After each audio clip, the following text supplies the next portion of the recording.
everybody. Welcome to Sunday Night Modern at GameStorm in Lamont, Illinois. We have Daniel Murphy playing Combo Elves, and then we have Tom Mortons playing Amulet Titan.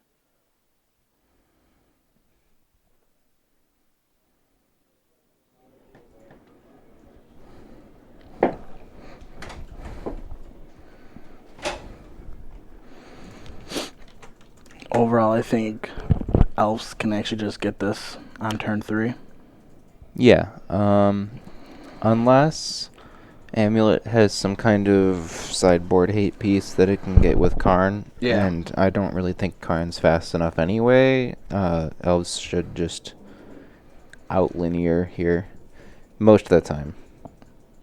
Yeah, we seen Daniel's deck last Sunday, and it's very streamlined. It's really straight to the point. Just gonna do everything it can. I really just think Tom needs a great start with Karn, but even thinking Karn just can't do enough. If he does have something like turn 1 Amulet, turn 2 like Bounce Land, and then I don't know. He needs to find like a turn 3 kill somehow. And Elvis is also basically a turn 3 deck, so although he does, I guess he has a main deck engineered explosives. Yeah, which is really good. I know he has 2 in the board. I didn't think he had any in the main, but 1 in the main is really good, actually.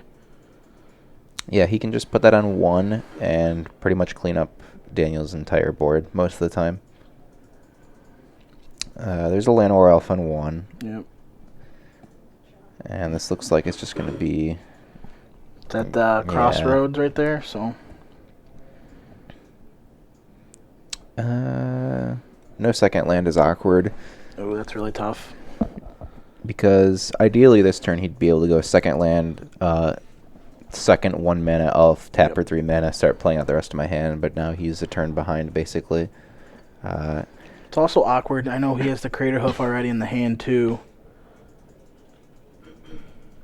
He's just going to put that on 1 now. That's perfect. So Tom drew his other basically hate card for this matchup in Walking Ballista. Hopefully he gets a land. Yep, okay. So if he has another 1 mana elf, he's alright here. No, he doesn't. So he's just kind of stalling out again this turn. Next turn he'll have 5 mana to work with, and he can play out most of his hand, but... It's really good for Tom right there with that Vigor. What's the other one? I know we have the Crossroads, 2 Stirrings, Ballista, and is that a Pact? The other one? Or is that no, that's a Titan. Yeah, it is. So... It's awkward because he wants to hold up his explosives activation here.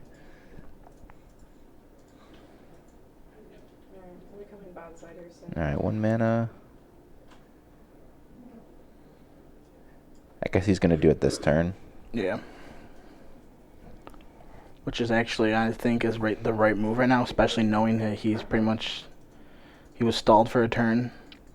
Especially with Ballista in hand, it seems pretty reasonable. Okay, so he just drew a Mystic. So he has a Crater Hoof, an Elvish Clan. Nothing too fast, really, though.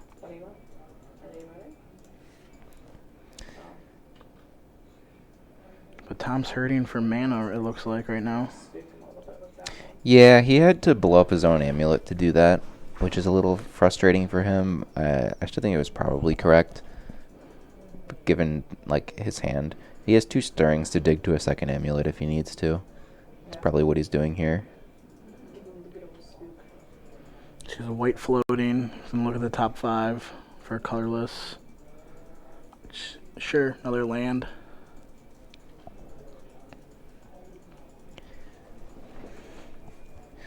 Yeah, usually this deck can't survive just playing a slow game of playing a bunch of bounce lands and not having any kind of enablers, but against a start this bad, it's able to afford to. And we've seen Daniel last week just go off super quick. Mm-hmm. So this is just a super slow start. So I think Tom at this point just feels like, all right, he's not putting any real pressure on me right now. I can stall. He's doing what he can. He's just getting everything settled. Yeah, if I'm Tom right now, I might even just consider um, Ballista on 2 Yeah. to just kill the Druid. I think that's the best play at Just the moment. continue making land drops. Because you can go... Yeah, so he pulled that to the front, so he might be thinking about that now. But, yeah, I mean, you can do that and then just... Okay, I didn't realize he had an untapped land. So you can Stirrings first, see if you can find anything better to do. I think at this point, he's looking for what, a Vigor? He's looking for an Amulet at this yeah, point? Amulet. Because he can still obviously play the Walking Ballista.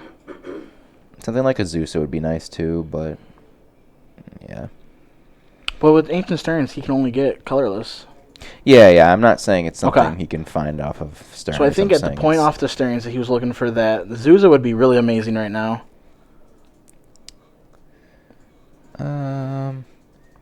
He probably wants to... See, I think... I don't like letting him untap with the Yeah, Arch I think Druid. what he should have done is he played it for the 2. I think I would have killed that Druid right away. 'Cause now, I don't think it's gonna matter because he still doesn't have the 1 mana elf that lets you tap 3 elves to make 3 mana. he doesn't have the heritage. Yeah, he doesn't have that in play right now. See, now he's doing this after the fact. Like, if you're not gonna commit to doing it, Yeah. if you're not gonna commit to doing it on your turn, then I don't know. Doing it at this point seems like a waste.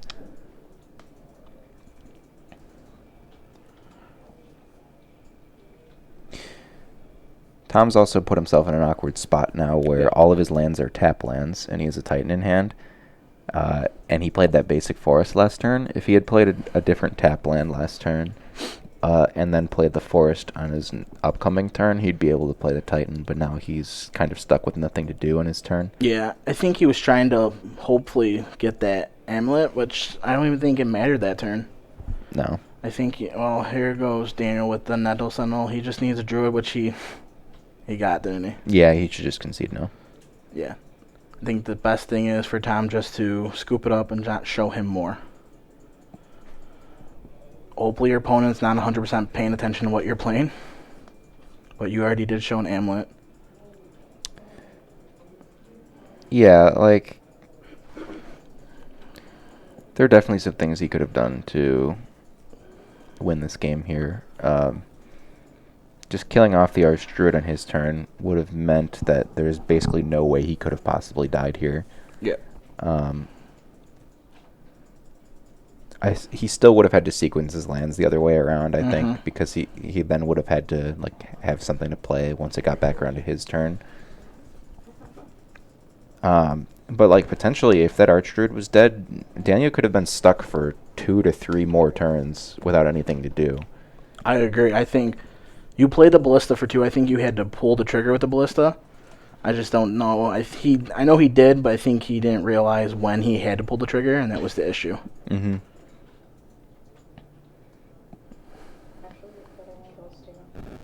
Yeah. 7 mana, untap all these.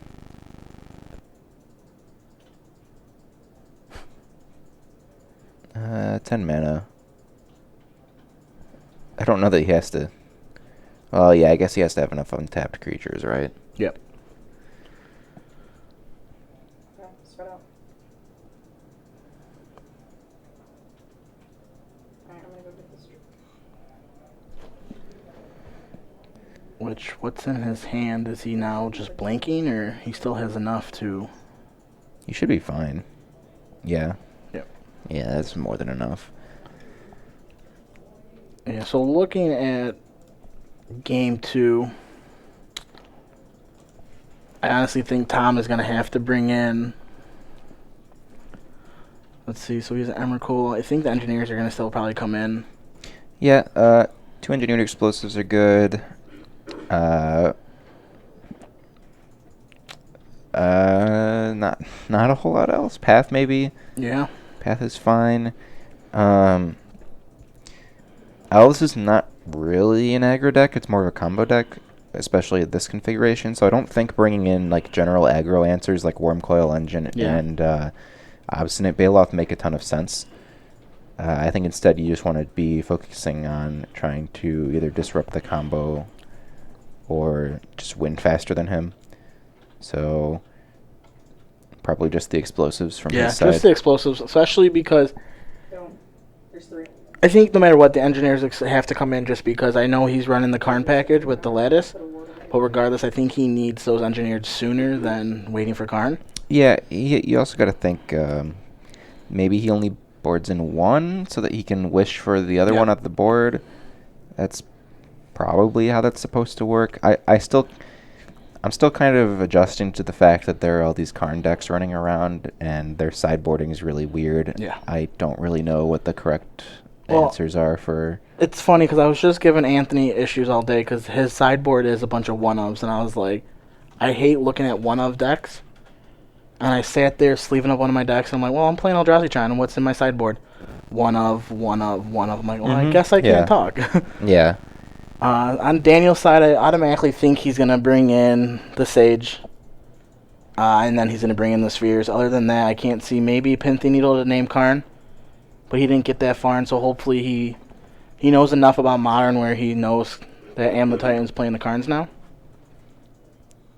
Yeah, I think if you've been playing the format since War of the Spark came out, you should know that. Well, I've joked with Daniel before because Daniel doesn't play super competitive Modern. He's mainly an EDH person. Okay. Like heavy invested like EDH. But it looks like he's really like he's changed his sideboard. Like first thing I did when he walked in, he saw me. He's like, I changed my sideboard. And I was like, cool. I didn't know what to say at first, and he's like, no, look it. So he did tell me what he took out. He did put Weather the Storm in, which doesn't do anything here. He put in a Thorn of the God's Pharaoh, which that's really not in this for matchup, but he's excited about it. He's really having fun playing Elves, and I don't blame him. 5-0 with Elves last week. It's pretty good. Yeah, he definitely could also consider bringing in, I don't know that he needs to, because I think he's definitely the faster deck here, but if he wants to assume he's going to get disrupted in some way, he could think about bringing in things like Damping Sphere, shuts off all of the bounce lands on Tom's side. Yeah, I think that's automatically going to have to come in for him. I think no matter what, I think that's going to be part of his package that he's got to do to slow down Tom. Also Reclamation Sage to get Yeah. rid of Amulet. Yeah, he has the Yeah. turn 1 Amulet this turn, and he has a bunch of bounce lands to follow it up, so he has a pretty reasonable start. That's not the best one drop though, Daniel. Heritage Druid on turn 1. Yeah, you don't like, ideally you play that starting on turn 2 after playing a Mana Dork turn 1, and then you go off from there. Once again, that's not a solid start hand for Amulet Titan. That's a lot of lands in his hand. I know the deck plays a lot, but Well, he's got 3 mana this turn. I don't know that he has anything to use it on, but he has Transmute. I don't know if he wants to throw Transmute out there for some reason. he doesn't have double blue, so he can't do that. So yeah, my fault. I didn't see. You guys fish up out tower? He can play Ballista for 1 and just kill the Druid. Which, Sure. yeah, perfect.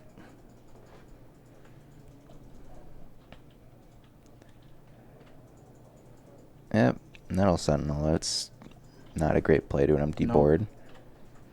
And he draws a path. This is not something you want to path, so I think he just lets it go. He has 4 mana to work with. That probably means Karn's coming down this turn. Yep. He's got to be careful here.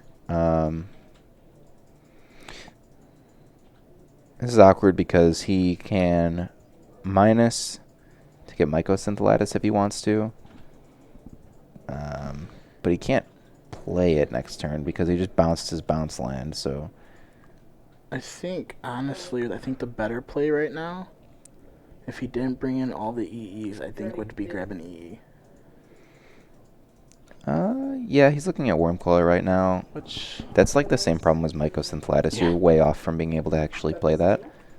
And also, if Daniel has a Lord effect. He just kills Karn. Yeah. Yeah, like that. So I think even if he didn't, if he wanted to play the Karn that turn, it might have been just smarter just to uptick the Karn.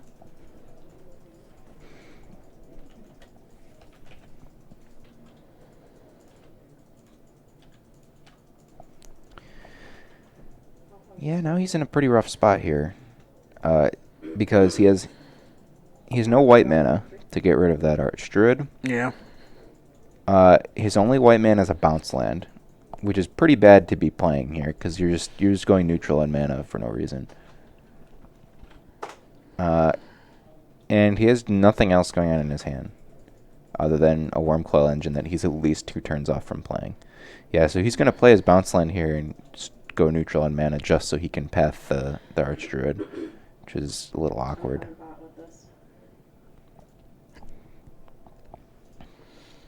Yeah, I see where he's coming from with that. I don't think that's the best play. I think at this point you have to play one of your regular lands just to catch up because you're way far I think behind he's now. probably really worried about dying next turn, but I don't know that you can afford to be when Daniel's got such like a non-threatening board like that. Yeah, and the issue with Amletine that I've always hated is they have no way really to look at the opponent's hand. Because if he's seeing what we see, like, sure, he just tapped 3 for the lead the Stampede. Is he going to get all 5? No, just 2 or 3. Yeah, just 3. That's still very good, But even so, like, he's really not progressing his board enough where he's putting that much threat on you. Yep. So, like, right there, he's pretty much got to stop. Yeah, I mean, he's got 3 elves, but none of them do anything on their Yeah, own. so, like, even Daniel what he could have done is he could have attacked and then played the elf, where the Nettle Summon would have untapped, but it really doesn't matter. But Tom's he's digging himself far, far in a hole. Yep, you just got to make land drops and pass now. Like, even that hurts, because if he still had his Simic Growth Chamber out, then he could have transmuted for whatever he was looking for. But I think what's even more weird is I don't know if I saw it in his hand right now. He's still just got Wormcoil plus a bunch of lands. Yeah, I mean, he's all, like, Daniel's all set up here, except he has no mana producer. Yeah. So it's not doing enough for him right now. Like, yeah, he has, 6 lands, but yeah, it's cool, but he needs a Druid.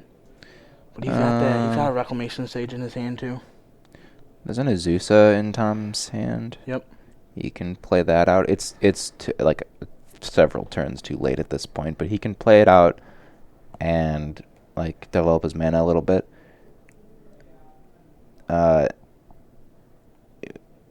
It's still not a good spot for him at all. I think he's definitely not evaluated the matchup correctly to like wishing for Wormcoil is a pretty good indication that he doesn't recognize his role here. Mm-hmm. Wormcoil doesn't really meaningfully disrupt this deck at all. Well, that's something that I like, because I've said it before. Amulet Titan is not the easiest deck to pilot. It's very hard, and I honestly think, and that's what I was mentioning to Daniel, he went 5-0 last week with Elves. Nobody really sees Elf that much in the meta right now. So a lot of players are seeing these random decks they're not, yes, it's a tier deck, but it's not tier 1, it's like 1.5 or a little bit. Yeah. So when they're seeing these decks, they're like, okay, I know how to beat this, but then they see it, the first game, he saw Daniel just overloaded the board, and he was like, okay, sure, like, I don't know what to do. And we've seen that he doesn't know how to read the matchup 100% due to him grabbing that Wormcoil. How did he have enough mana for that? That cost 6. Am I missing something? Or did he just? Oh, he just played and bounced his own land 3 times. Yeah. He did Simic 3 times, basically. Well, this is where Daniel can just go off now. Yep. This is basically the exact same position as last game. It's completely over. It should be deterministic at this point. I don't think there's any way he fizzles here, unless there are like 15 lands in the top 15 cards of his deck. Surprised he's running Visionary. I don't know. Like, I don't see what other elves you put in that spot. In Elves, Visionary, so we found out last week, Daniel's playing the combo version of Elves compared to the other guy that he travels with. I think his name is Nick or Alex. He plays a little bit more grindier Elves that doesn't worry about the combo as much. But you want Visionary because you're getting a draw off of it. Yeah, you're spending 2 mana for it, but you're getting a draw. And he plays the Clan Caller too. Yeah,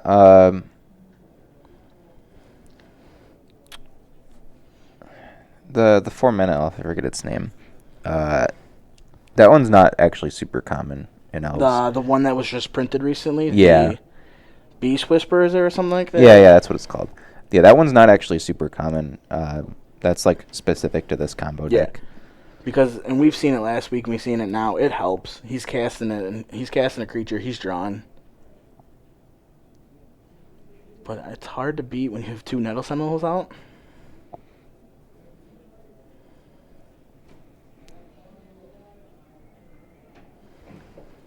Yeah, and like if Wormcoil Engine was a number of other cards right now, Tom would still be in this game. Yeah. But I think getting Wormcoil there definitely shows that he doesn't quite have a grasp of what he's doing in this. He casted Lead the Stampede a couple turns ago. Yep. He doesn't run the Collected Company version. He prefers to Lead the Stampede due to just getting faster combo. Yeah. The other version of Elves that isn't all in on this combo has Collected Company over the Beast Whisperers basically. Yep. As its card advantage engine.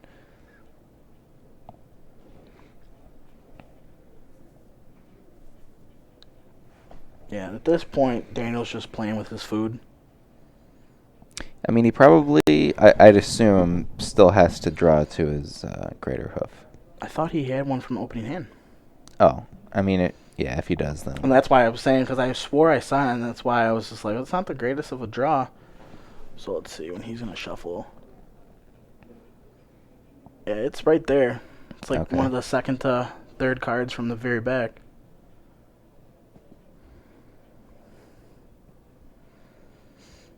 I know he's probably just trying to figure out how many exactly he has to put into it because he's got to trample all of it over.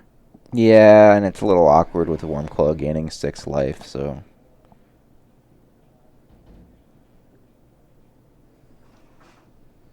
But which is fine because even if you don't trample over enough.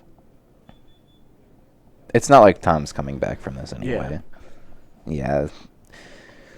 So that was quick. It'll be pretty quick 2-0 for Elves here. Do you want me to see if I can get a backup match or? I mean, if you want to take a look, go ahead. Let me go take a look real quick and I'll see what we can get. Sure.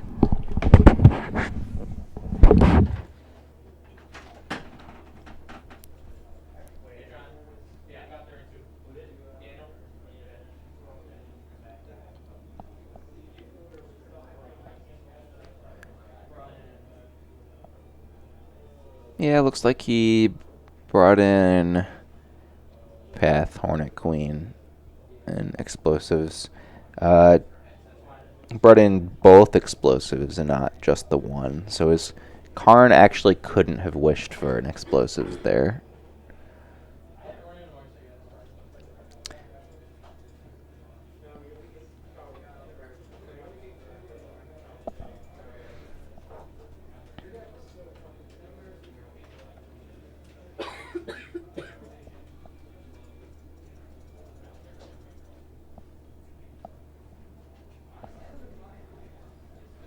Yeah, it doesn't look like we've got anything we can get out there. Everyone's probably in game 2s or 3s. Yeah, there's a lot of people that I was looking at were already halfway into game 3s and a little bit halfway into game 2s. That they didn't look like they were going to go to game 3s. Okay. Excuse me. If that's the case, I'll just cut it to a break, and we'll be back pretty soon as this round's over. Alrighty, guys. See you next round.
Alrighty, welcome back. Round 2.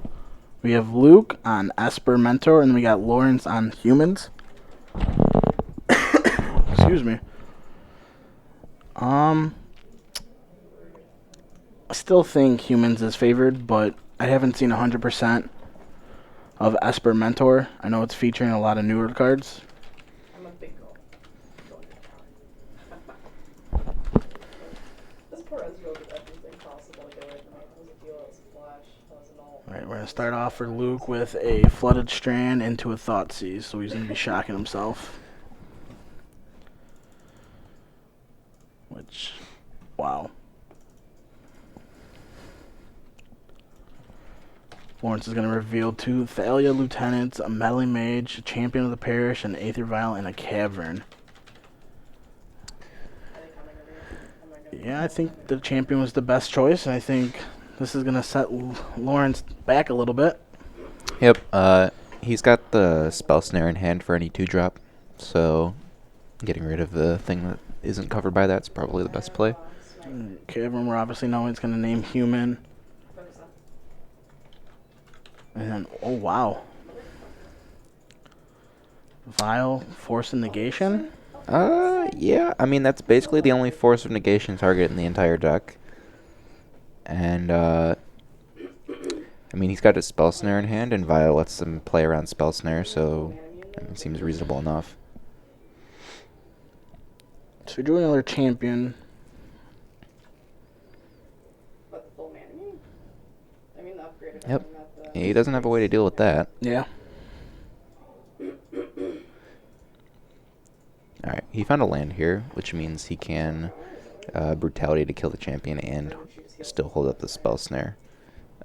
Instead, he's going to choose to Serum Visions here. I'm going to Marin. I'm sure you can. I don't know what that flip card is. Oh, that is If I had to take a random guess, I'd say Thing in the Ice. So I played Luke 2 weeks ago on a Tuesday night. So he's running Jace Prodigy. Oh, okay. So I've asked him about it before. He said it's really good in the matchup.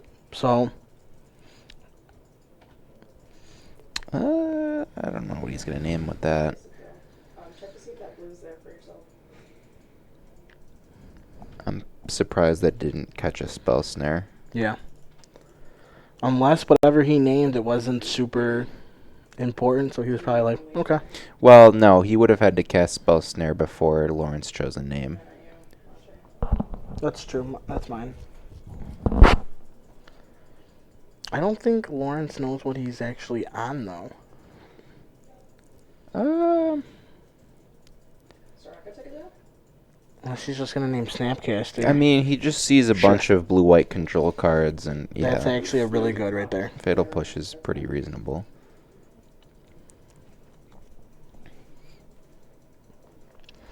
Let's see if I can... Okay, no 4th land is kind of awkward. And Luke made sure, he asked me, he's like, can I play with my monks? I'm like, are they actual monks? He's like, yeah. I go, okay. Sure. But that's also not good for him. I don't think Esper Mentor is slow enough for humans. I think it actually has really good because it's basically taking blue-white and just kind of pushing it down a little bit smaller.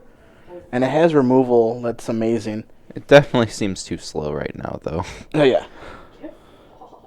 What is this nutty ass? Wow. 1, 2, 3. It's nuts. Yep, I mean, he's all the way down to 6. Actually nuts. And unless he has, like... You can do this to gain some life, I guess. Pitch Spell Snare, make a token.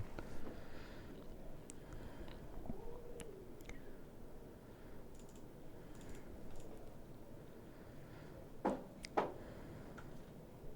should stop watched. And then Inquisition to get a second token and attack for 4 total, I Yep. think.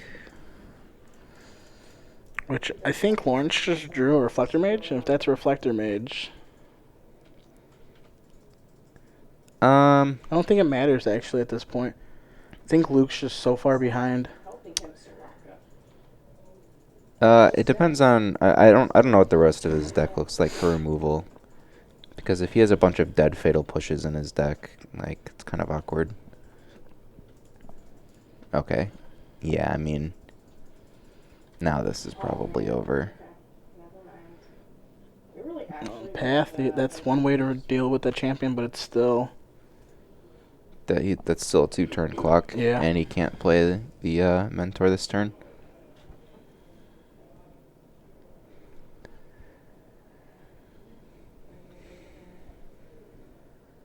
So we have some real nice decks out there tonight. This is one of the decks that we haven't seen yet, Esper Mentor.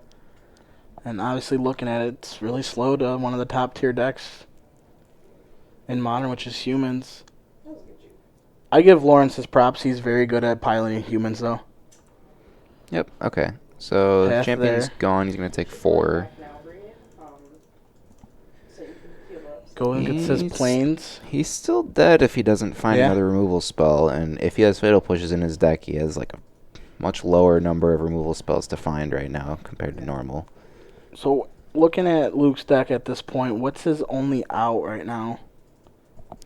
Oh, he's actually down to 3. I have no idea what he plays in this deck. I'd assume he doesn't play sweepers. So, I mean, even if he found a sweeper, he only has 3 mana. I think no matter what, it's pretty much over without knowing what's in his Lawrence's hand. Fatal Push doesn't do it. No, and he would have to get a path, but even doing a path, he's still going to go down to 1. Mm-hmm. Brutality doesn't do it because it doesn't kill either of these. Yeah. And then that's just like yeah, Yep. that's a knife right there. Alright, let's see what they have in their sideboards for this.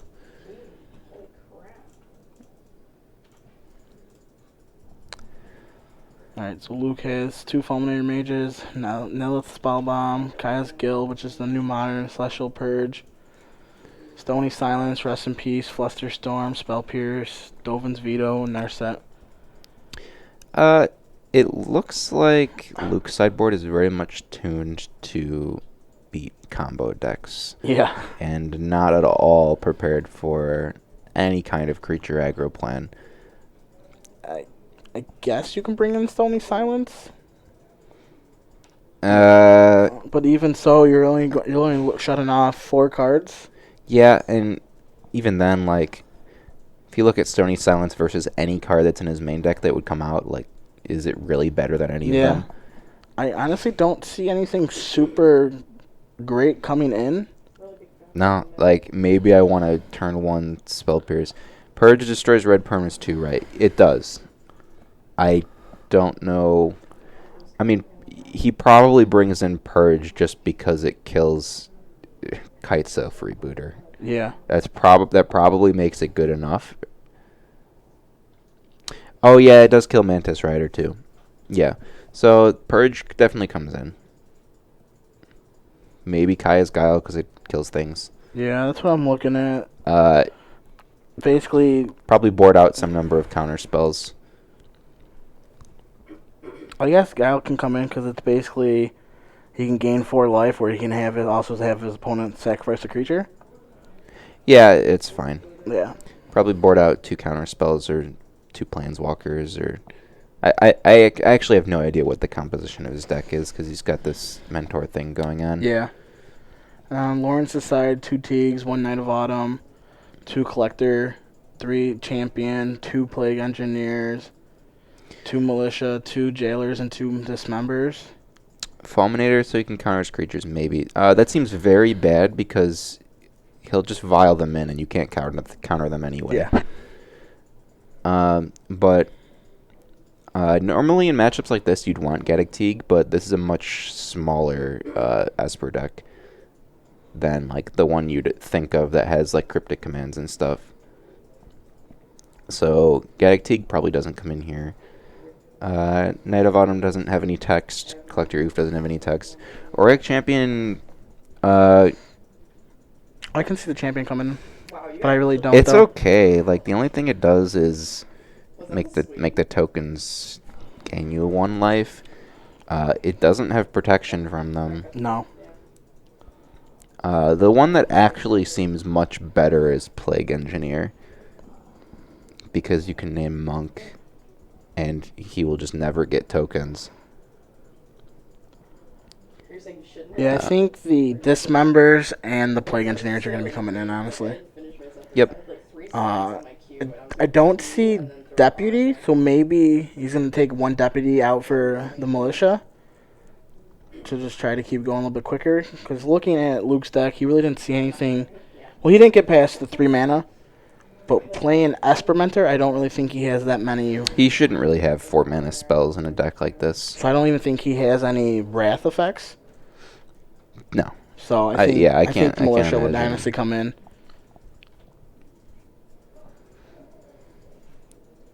Bugler's also just good against anything Yeah. with a bunch of removal, because it's a free 2 for 1.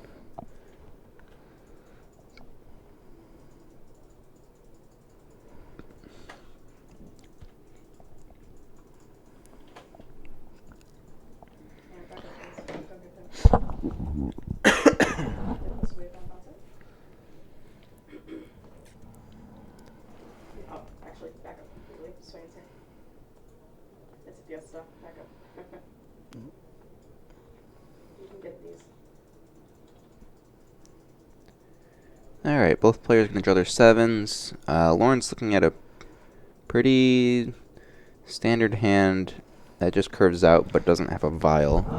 Probably fine. Luke is playing Unearth in his deck, which is interesting. I didn't think of that one. He has no blue mana. He has only a swamp and a plains. Okay, finds a vial. Yeah. So hopefully he draws into some blue mana, although he has 2 paths and an Unearth, so it's not like he doesn't have things to do, but that Unearth isn't going to be live for a while, it looks like. I will comment on his swamp that he played. I love that art. Yeah, it does look a bit weird next to The an unstable. unstable plains, but So champion, yep. yeah, That's the best 2-drop right now against Luke. Yep. Yeah. Has to burn one of those on it.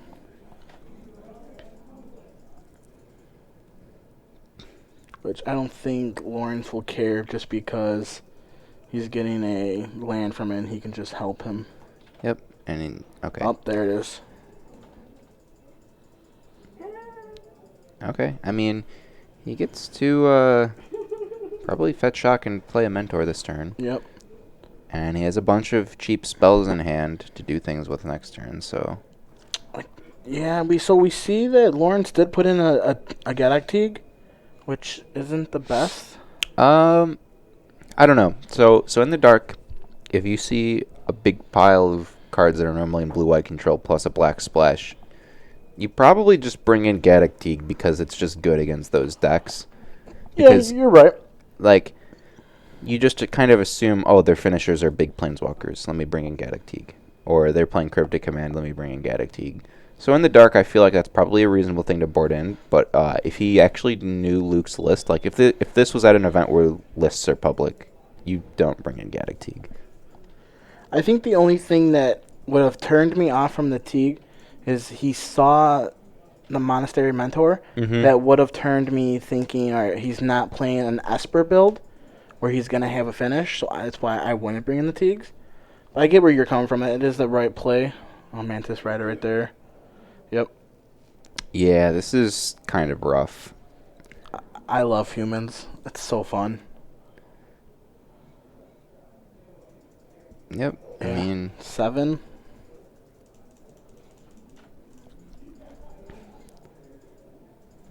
yeah, there's Galactic. It doesn't actually do anything here, but it's a Grizzly Bear.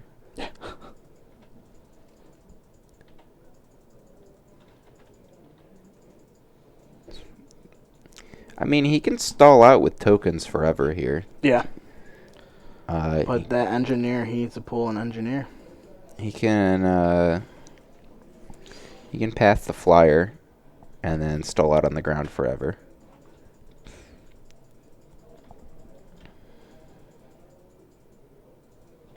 What's If he casts enough spells, he can actually make the tokens big enough to win trades if he finds enough instants. What's in his hand? It looked like Horizon Canopy. Oh, hello. But what else? I wanted that, good sir. Oh, we're fighting it? Okay. I mean, I could take the fuck out of it. Athalia? Yeah. That's really good here. He should play that pre-combat. Yep. If he plays that pre-combat, I think Luke is Uh, probably forced to... Mantis, Path the Mantis Rider. Actually, no, he's not forced to. He's not forced to do it immediately because he has 3 mana open and has nothing else he can do. That's another this good turn. draw right there. He drew a freebooter. That's another good draw right there. Yeah, so maybe he casts that one pre-combat instead. I think he does that one because he's gonna force. Now he's gonna force the path out of the hand. Mm-hmm. Ooh, okay. Sure. What if I kill him by like pulling in those dogs?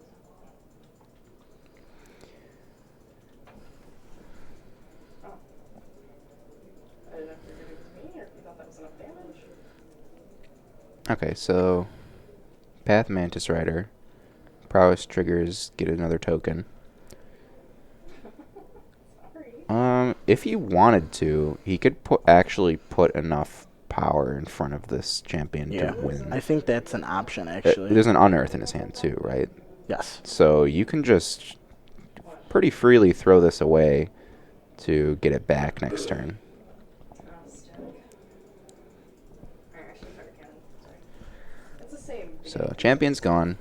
So. This board looks much less threatening now. Yes, it really does. Basically, just a 2/1 with first strike, a 2/2 bear, and a noble. So Yeah. Yep. You could build both. If you do both, when you're attacking towers, it'll Yeah, there shouldn't really be anything in Luke's deck that cares about the Scatic Teague right now. So it's not really doing anything. Thalia is kind of annoying though, because it means that Luke can't go play my... No, actually no, he can. Yeah, he has enough mana to Unearth plus cast another spell this turn if he wants to.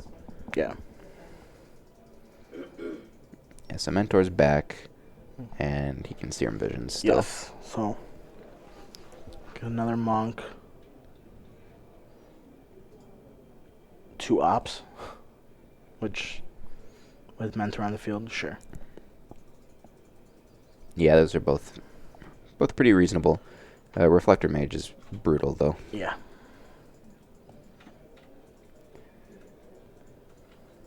That might be enough.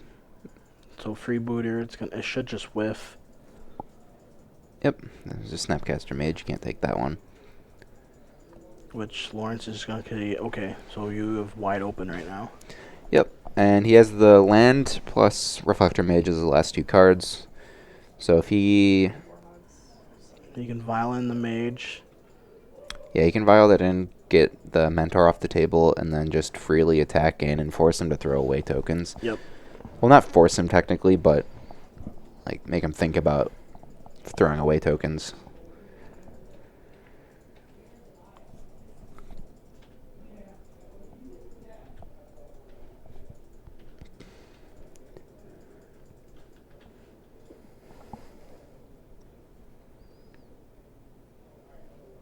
Oh my god.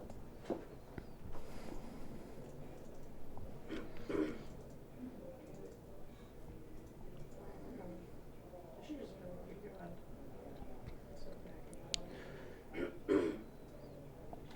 hand. Yeah, this is...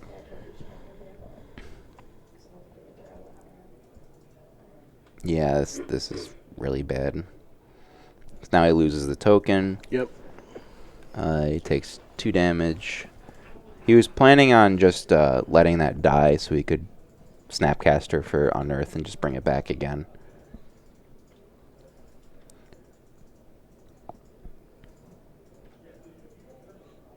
What are they trying to figure out here? Can you clear that word up for me? Unless they were just trying to figure out where exactly he's doing the reflector. You'll see it here. Exactly at Sure. what step. Yeah, I but don't think... Still, it mattered. Faith Baron. So can you get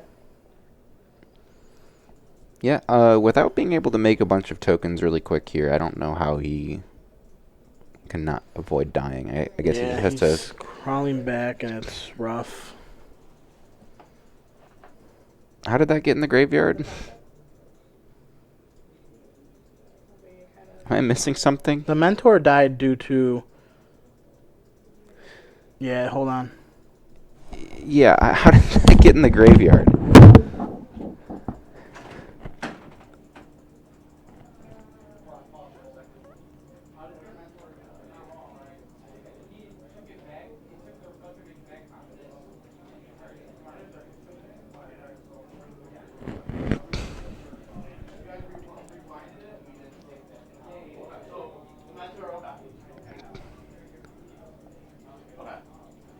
they rewinded. So they rewinded when the Reflector Mage came in. He didn't want to mage the Mentor. He wanted to mage the token back and then just kill the Mentor. Okay. Which, That's like 100% a misplay yeah. and extremely confusing to me. Yeah, because you knew he had the Snapcaster. You knew he had the Unearth. I don't know why you would make that play. The play you had originally was the right play.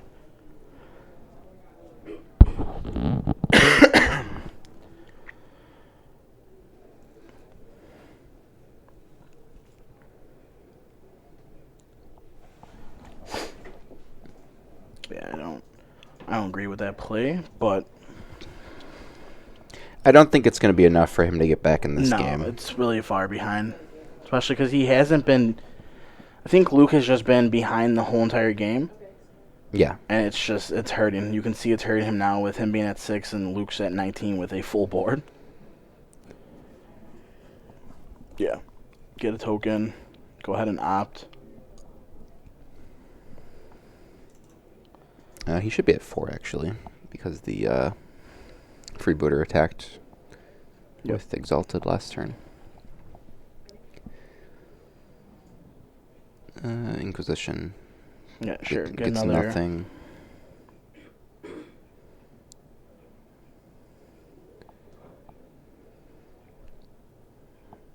So the dice is representing 3 tokens, Yeah. basically. We have tokens out there. I don't know why he's not He's using still them. just going to die in the air across 2 turns. Yeah.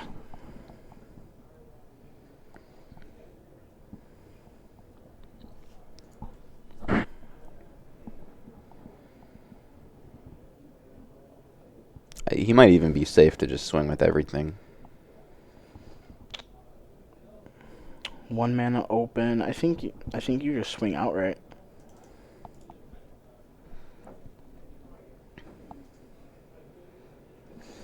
But I get Lawrence is just going to play a little bit closer to the chest. Yeah, he's got nothing here. Yeah.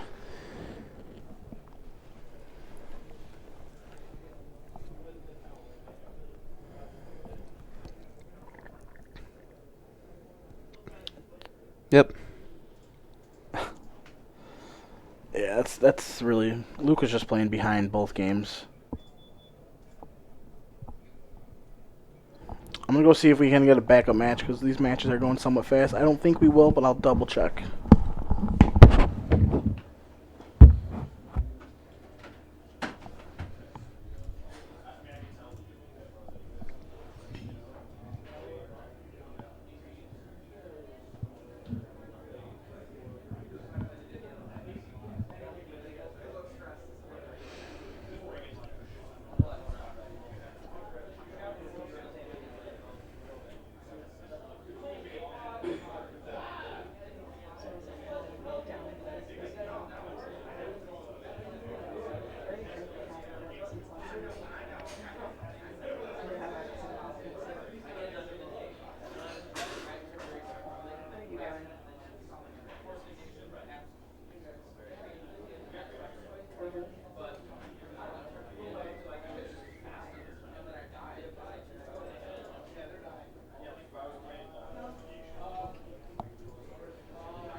So I still think it's too slow for humans. I know Luke drew bad, but humans just got too big too quick. Yeah. And like honestly, basically any Hollowed Fountain deck is too slow for humans. I don't think you could build a Hollowed Fountain deck that has a good humans matchup.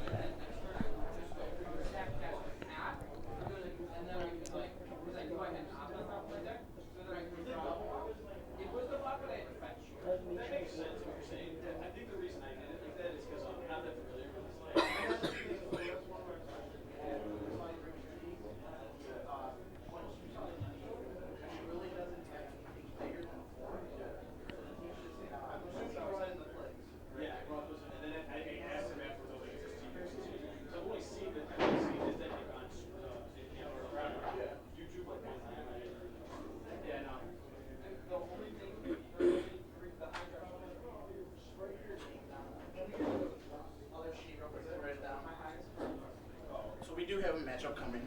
Okay. We're gonna get Daniel Murphy again against. So we're gonna get Elves against. Looks like Blue White Control. Game 3.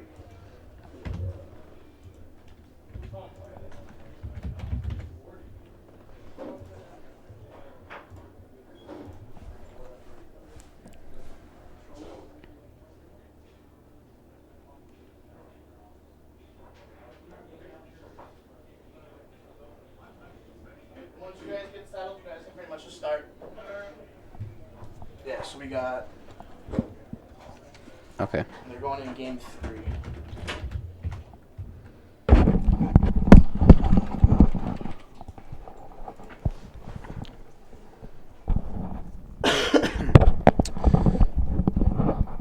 And then their names are just swapped, and then we'll be good. So we got Daniel Murphy on Elves again, still on Elves, and then we're gonna have Noah gonna be on Blue White Control. Game 3. I think at this point Daniel just has to go off faster. Yeah, it's all gonna depend on getting under the control deck. Although you can still just like randomly lose to Terminus, which is annoying, But I've noticed a lot of the blue-white decks are not running that many Terminus anymore, though. Yeah, I've noticed that too, and I don't really understand why. I wonder if it was just a meta change due to Hogak being around. But I don't even see like that worrying about Hogak, because I think that would have been amazing against Hogak. Terminus seems reasonable against that deck too. So, I don't know why really the deck was why they've cut Terminus. I feel like Terminus is the only reason to even bother playing that deck. I don't know. Yeah. Well, you were a big Hogak person, weren't you? You liked the deck when it first. Yeah, I still think it's the best deck in the format. Well, we were talking about that on a little break. Somebody randomly pulled up a Modern Challenge or whatever it was. Yeah, Canister went 12-0 with the Satyr Wayfinder version. Yeah, and I guess somebody was tweeting him or something. He's like, yeah, Bridge got banned. I'm still on the same deck and 12-0'd, and it's still amazing. Because people don't realize I'm going to be dealing 16 damage on turn 2, turn 3. Like, yeah, I believe he played against semifinals was humans, finals was versus Tron. None of those matches were close, so... I said it before, Hogak, Bridge was the issue, but I think Wizards just said, okay, if that's going to be the issue, let's slow it down a little bit. But they just basically turned a combo deck into an aggro deck. Yeah, because before you had both options and now you just have one, I guess. That makes it better, but you get to, like, now put stuff like Satyr Wayfinder in your deck just to make it faster. Yeah. Turn 1, start off with the Hallowed Fountain, then he's going to play the Colonnade, and he's going to path the Elvish Mystic, which seems very smart. I don't know that I like that very much. I think he just wants to cut him off. I only like that if you somehow know that your opponent only has one land. Yeah. See, like, this creature is a much better path target. So he has a Narset, Supreme, Snap, and another path. So he has a nice hand overall. That was Visionary. So this is another relatively slow hand out of Elves. And it'll Sentinel. Snap path. Yep. Oh, okay. Snap opt. Yeah, I mean, if you got a sweeper in hand and you don't really care about any of those creatures, you might as well just not bother. And there's the third path. Okay, I don't think he can lose this game. No. There's a reason why path is, almost a $10 card now? Is it really? I have like 4 of them in there. I've seen I've definitely got them for under $5, so that's hilarious if it's a $10 card now. I think I've picked up multiple playsets of Path because it's been reprinted so much. So if we look at Path of Exile prices, the lowest one is the signature book out of the new set, which is $9.44. Really? Okay. The most expensive is the Commander one for some reason, because same art, or the Path Getaway or whatever, Gateway, which is like 11. So I guess it's one of the best white removals still to this day. Yeah, it's like definitely it just shows you right there. You I'm just going to get rid of your board. yeah.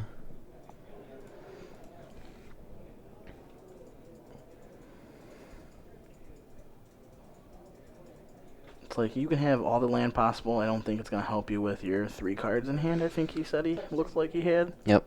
Now he gets to play Narset on basically an empty board. Yeah, which is really good. I'm gonna roll one for a second. Narset completely shuts off the combo, by the way. Somebody in chat said they have money on elves. How much money that we're getting now? Yeah. That's the issue. Elves look super fast in some games, but blue-white control has so much removal, it's just going to stop you. The thing is, it's actually not that fast. Like it can be fast, but it's so fragile because you have to rely on very specific pieces for it to do anything. Like you have to untap with your Archdruid, or you have to have your Heritage Druid, and then you have Yep. to have your Beast Whisperer. Like you need specific parts for it to do anything, and otherwise it's just a bunch of like medium creatures that have tribal synergies. I like Noah's issue right there. Noah's issue was he had to look at the top 4 to see which one he wanted. It was either Jason Mind Sculptor, Hero of Teferi, Hero of Dominaria, and then like another counterspell. Like that should always be your issue when you're in our setting. I don't. Beast Whisperer has no text box. Yeah. I guess you can slowly try to kill the... what is that? I don't remember the name of that card. That one is the Gia's Herald or something like that. Basically, they can't be the target. I remember It we gives had your elves hexproof or something. Yeah. Or like hexproof before hexproof existed, I guess. Echo's also dead. so creature spells can't be countered by spells or abilities. Yeah, that seems like a reasonable card here. Yep. Not in this situation, but just in general, it's a good card to have in this deck. Yep. I think in this situation, he probably just lets Narset stay on the board instead of taking down again. Yeah, I think Just he because the holds them combo off. shut off forever. The real thing is, we see that Daniel has a pithy needle. Yeah, well, also Lead the Stampede's probably the best card in his deck to have right there. Yes. Did he get all 5? Yeah, he did. Wow. And he just spent his verdict too, so. I mean, he has all these elves that just don't do anything. No. Yeah, I guess drawing a card would be cool. Does he draw a Llanowar Elf? No, he doesn't draw anything because there's a That's- Narset in play. Exactly. Totally forgot about that one. See, I still. Yeah, he's gonna That's- minus. That's fine. I think he just goes and looks for a He Wrath, needs to find one, yeah. which he only got an Opt, which is fine because then you have another. It's 2 more Ooh, looks. don't ban that unstable island. Run. Yeah, he gets another look right here. Oh man, I got outplayed, didn't I? I'm about to die here, aren't I? Sure. That's a Narset. No, I think he can't afford to take that. Was that an oust? Yeah, I think I still would have. I would have taken it though. He's at 16. You know he has a Crater Hoof and whatever left in hand. I don't know. If he takes Narset, he gets 4 extra looks for next turn. If he takes Jace, he gets. Well, Jace was already in his hand, so I guess. He can't do both, is what Yeah, I'm so saying. maybe I guess Jace is just overall the better one to play Mm-hmm. because he gets to brainstorm. If the Ouse isn't something he wants, He's he got to can just- decide if he wants to unsummon or brainstorm here. I'm pretty sure you just brainstorm because none of these creatures do anything on their own. Nope. Feels weird. Just feels right. I mean, your Jace isn't living anyway, so. Yeah. I don't know if I'd make it to. And unsummoning any of these doesn't do anything. Maybe it's a 6. Yeah, I don't really understand what the point of that was. Especially now that he just... Yeah. This just shuts off Jace, and then...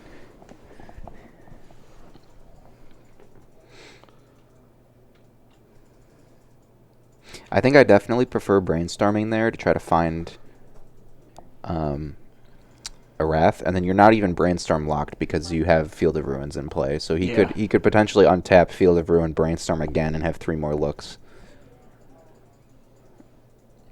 Oust. Okay. So I mean that's 3 damage. And now he has to start looking for Wraths again, and he has no way to do that because He just got needled. it's a Which Cryptic Cryptic though. Man's not bad. I definitely counter and tap here. Yes. Okay, he just let that resolve. That seems like a huge mistake. I don't know what his. I wonder what his play was there. Why he was letting that resolve. I mean, unless he really wants to do tap draw to see another card. But like now he's just letting him get so much card advantage and so far ahead. The issue is. Because like imagine if he counters that and taps all the creatures down with that on the stack. Mhm. Like none of this would be happening right now. Yeah, and that's why I'm wondering, because you saw he drew 3 cards off to lead the Stampede. Basically, he got 3 creatures. Bounce the needle. Because you were literally level 6 at the beginning of that fight where I was at. Where I was still down there. Sure, but he can just pay for the needle right now. No, he can't. He was out of mana. But he has Heritage Druid. Couldn't he just pay? He could tab 3 more elves. Oh yeah. I don't know why that. That must have happened in his end step then. Yeah, that's the only explanation for Okay. that. Is that must have happened in his end step. I guess the bounce was good. I mean, it worked out for him because he just drew a Wrath of God. So, I mean, it seems fine for him. He's trying to figure out what to do about his Brainstorm here. He has a Baneslayer Angel and a 3-mana Teferi. I think you keep the Wrath automatically. Yeah, obviously. You can probably put the fetch back. You don't need to be shuffling No. anything away. And you can probably put away one of these. I think you keep the. I think he's right. I think you keep the Narset. He can potentially like try to bait him into doing more stuff by playing Teferi and then instant speed wrathing. Yeah. So maybe he's thinking about that. Yeah, because you can leave up the 2 Field Ruins, a plane, and some other land. Because if he keeps the And Flooded play the Strand, Teferi, if he yeah. keeps the Flooded Strand in hand, he can play it and then Teferi and instant speed wrath. I think that's probably a little too cute though, and you probably just want to sweep the board here. It looks like that's what he's doing though, or no? The other card he kept was Baneslayer. Did I read the math wrong? Because couldn't he just Little Teferi with just 3? He has 7 mana total. Uptick the Little Teferi and help. Oh yeah, you're right. Yeah, you didn't even need the second land for that. Okay. So I guess it's just easier to get rid of the board right now, Yeah, I mean, which is fine. it seems fine. There's a choke. Which It does surprisingly little right now. yeah, it only cuts off what, 2 lands? Yeah. All right. Well, Jace is shut off again, and now we're just gonna fill the board with more creatures. It's a choke that doesn't do anything at all. No. Wasted all that time. That keeps the Hallowed Fountain tapped down if he ever taps it, and that's it. So Noah, don't mess up here and search for an island. And you almost grabbed an island. Well, he could grab an island, and it would be untapped, but it would just be able to be used only once Yes. ever. Doesn't matter. He doesn't need any more blue anyway. No. No, his issue is he's got to deal with that Pithy Needle, though. Well, he has a Baneslayer in hand, so he can just start. He can just start beating face with that Baneslayer, though. Oh, he shuffled away the 2 planeswalkers. Yep.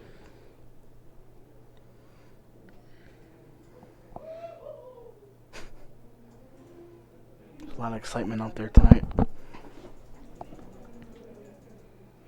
And he tapped right, so Cast Greater Hoof Behemoth. don't think it matters.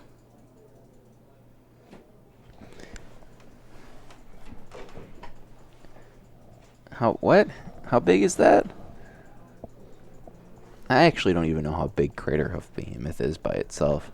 I'm gonna beat that honest. I'm not either, It's just a 5/5, but it's and it gives creatures +X till end of turn, where X is the number of creatures you control. So it gave them. No, that's not that's not enough damage. I'm pretty sure that was him just conceding. What do you mean? Where's my money? Blue White just won. Craterhoof Behemoth doesn't kill him there because he's at 12, and that gives his creature. you only had 2 creatures out there. Yeah, that makes Craterhoof a 7/7 and the Nettle Sentinel a 4/4, and that's not enough when there's a no extended the hand. I mean, Do you really want me to get clarification for Yeah, you? I the- can get clarification for you, but knowing that, I think Noah extended the hand saying like, you know, I got explain to this. explain to me how the math works, because if you look at that board state, there's absolutely no way Daniel wins the game. Here, I'll get clarification just for you, okay? Because I think we already know what it is, but that's going to be the end of the round anyway, so I'll get clarification for you. I mean, the Angel just first strikes down the Nettle Sentinel. Noah only loses like 3 life, and then it's just over because he can't ever beat the Angel. So I don't know what you're talking about here. Is anyone gonna like walk towards me? Cause I see this brand looking at me, or are we just gonna check it?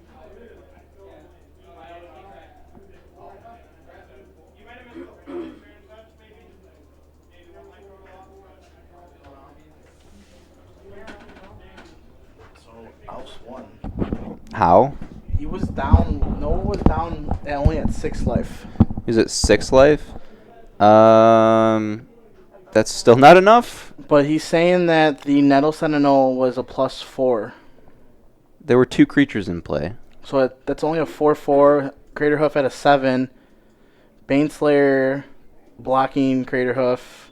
No, you block Nettle Sentinel and first strike kill it, and Yeah, you're at it's- They just don't know how to do math, I guess. Because that's why I'm confused how they did it. So even if we go back and look. I can go back and look at the Because they're vibe. saying he's at 6. Okay, so- so if we look at this, assuming he's at 6.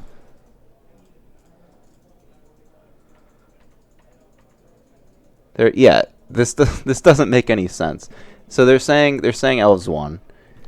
But here, let me add this.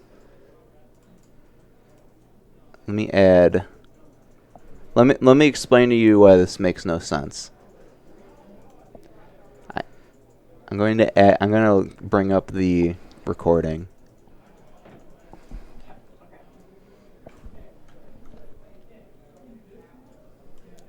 Mad annoying. So this is the board state. I don't have to explain it. Noah conceded. Yeah, but this is the board state. Except I had the life totals wrong. He was actually at 6, not 12. But Nettle Sentinel's a 4/4 here, right? And Craterhoof is a 7/7. If he puts Baneslayer Angel in front of Nettle Sentinel, he gains 5 and goes up to 9 and then goes down to 2. And doesn't die. So either they don't know how to do math, or Noah just didn't want to play anymore.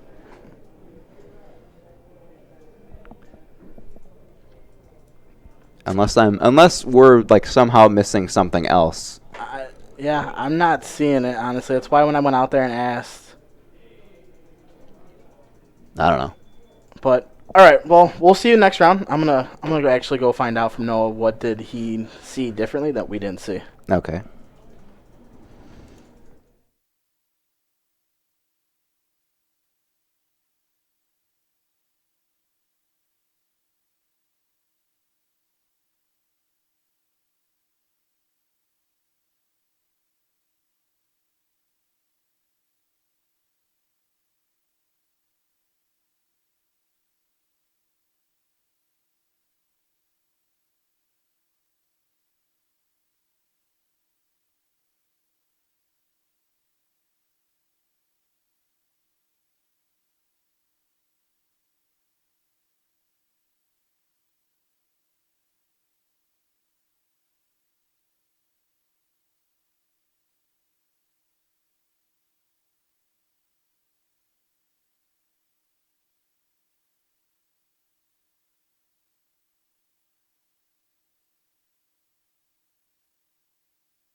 All right, welcome back to round 3.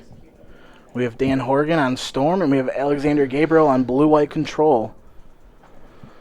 He switched up from Abzan, and I guess that's good. Yeah, I don't think I've ever seen him play anything other than a green-black variant, so this will be interesting. I seen him play Jeskai when it was very good. He played it for, I think, a week or two, and he was bored with it, and he went right back. Yeah, I mean, this guy hasn't been good in a bit, but yeah, I remember there was a very brief period where Jeskai was the deck to be on. So Dan started off with a fast land, and then Alexander just throws out an island. So Mana Dork on 2 is pretty good. If he doesn't have Path, he probably just loses. He does have some counter spells, so which is really depends weird. on how Dan plays this. Talking about blue-white a little bit last round, and then looking at it now, I didn't know they were back to putting Mana Leak in the deck either. Blue-white is one of those decks where people will actually just do whatever they want. So I would not see like a Mana Leak in his hand and take that as a suggestion that that's what they're doing right now. Keep running. All right, so So Ritual for 3, paying 2, Gifts. gifts obviously ungiven, it's you gonna- counter that, yeah. I actually killed someone, so I was like, wait, maybe I should have stayed. And then I looked back, it's like, no. Oh, yeah. This is where it's kind of awkward to have Mana Leak because this card basically didn't do anything. Although it does mean he's not dead, so there's that. If that had resolved, he just loses the game. But because the Mana Leak, he had to pay 3 and only has 1 floating mana, so he doesn't just outright lose. Yeah. But so me and Dan are testing because we're going to Magic Fest GP Indy, which is Team Modern. Oh, okay. And we've been talking about it, and he's been going over the Storm build because his number one answer to me is whenever we test it and I go to Gifts, and I go, I don't know what to give you. And he's like, nobody does. Well, here's the thing. If your opponent casts Gifts and they have 4 floating mana, you just concede. Yeah. It literally does not matter. Well, I mean, as long as they give you this pile. Any pile they give you doesn't matter. In this situation, he only has 1 floating mana. So you don't want to give him the mana. You give him the other 2 cards and hope that he doesn't have mana sources in his hand. I believe he can't win here still because this only puts him up to 2 mana. He has no way to get up to enough mana to cast the... Yeah, he just had to spend it on cantrips. What is that? Peer through something or something like that, or Peer through depths, probably. Yeah, it's peer through depths.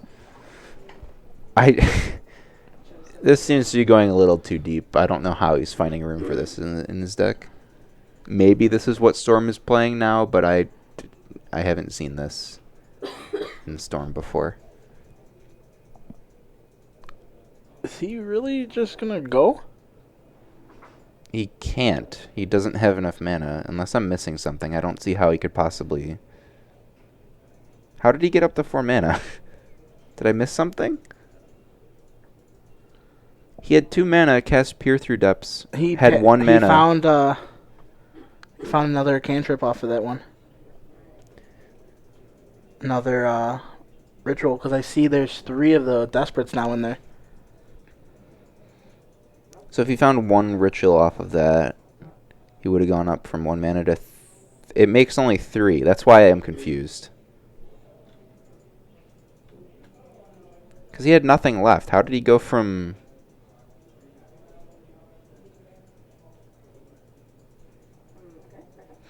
Because he cast Peer Through Depths with 1 mana floating, and then I'm assuming grabbed a ritual, and then he would have gone from 1 mana to 3. Oh, and then he played land for turn. Yeah. Okay, yeah. I was thinking, I was like, wait a second, what are we missing? But he didn't play that land, and that's what it was. Okay, so he was able to go off, which... It's awkward. Yeah. Alright, so looking at sideboards. Alexander's the one that probably needs to change the most. The Force of Negations are really nice, and those would probably come in. Rest in Peace is pretty obvious, although Rest in Peace not as good against Storm as it used to be because they Yeah. can sideboard into Aria of Flame if they want to. I think when me and Dan were testing, I think he does go into Aria of Flame though. Yeah, against these control decks, it makes sense to have the most card advantage and the most win conditions in your deck that you can. So those will definitely come in. Narset definitely comes in. I think Alexander brings in the Mentor though, because he was showing me earlier how much he brings it in against everything. I don't think this is the right deck to bring it in. Well, yeah. So the thing about Storm is like you have to like stop them going up once, and then you're probably fine. I don't know. It's hard because if Dan goes for goblins early, he can be kind of screwed. I don't know. The thing is, like, Dan has a bunch of different angles he can attack this from, and Alexander really doesn't. He just kind of has to wait for Dan to do something and then try to stop him with whatever's in his whatever counter spells he has. Yeah, this is one of those other decks that I was talking about before. That basically, you win the dice roll, you're pretty lucky. You're gonna pretty much guarantee yourself win if you draw the right cards. Yeah. So with Alexander being on, obviously going to be on the play, I think this is going to set Dan back a little bit. I do think that things change a bit after sideboard. Yeah, I really do think the Aria of Flames are going to be really game big. 1, Storm should win this matchup, in my opinion. Yeah. After board, everything kind of changes a bit. Alexander gets to be on the play.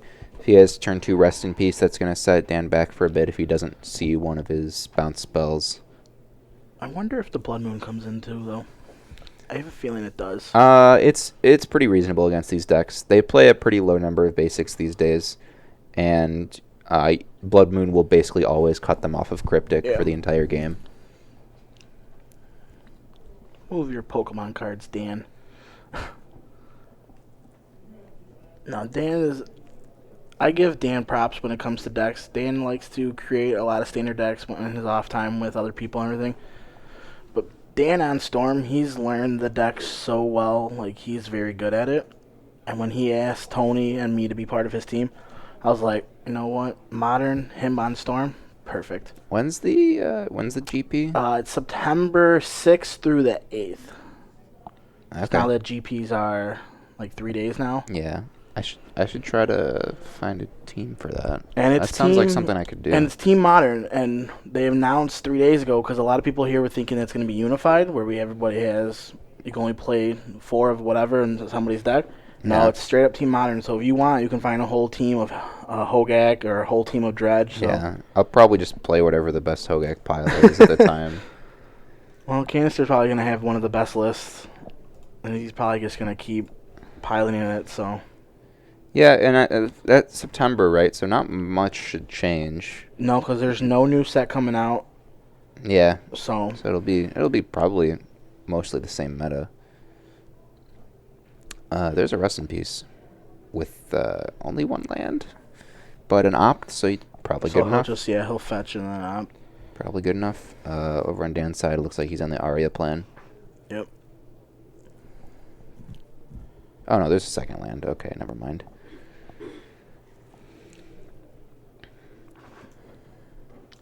Alright, I've got the score flipped. It's 1-0 for Storm. There's an opt. Yep. Probably hoping to opt into a land. Finds a plains. It's got to just be Rest in Peace on 2. Although, it's going to be really unfortunate if Dan just plays his Aria here and Alexander can't stop it at all. I don't think he has a counterspell or anything, so... Yeah, he's just going to have to let it resolve. I don't know how he ever answers it. The only way he can answer it is with Little Teferi, I think. Or Big Teferi, technically. Yeah. 3 mana for Narset. Sure. Yeah. That gets remanded.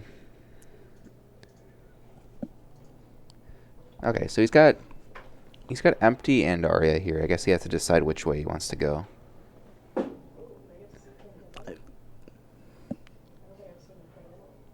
I think you start with the Arya plan first. Yeah, I mean, you can also just Aria first and then next turn, like, be doing a bunch of damage to him with Aria while putting a bunch of goblins on the board. While emptying everything for the Warrens, so. Also, Aria is really hard for Alexander to interact with. Any counter spells can kind of stop the goblins thing if Alexander counters the right spell. Alright, so Alexander's at 38 now. Or not 38, 28.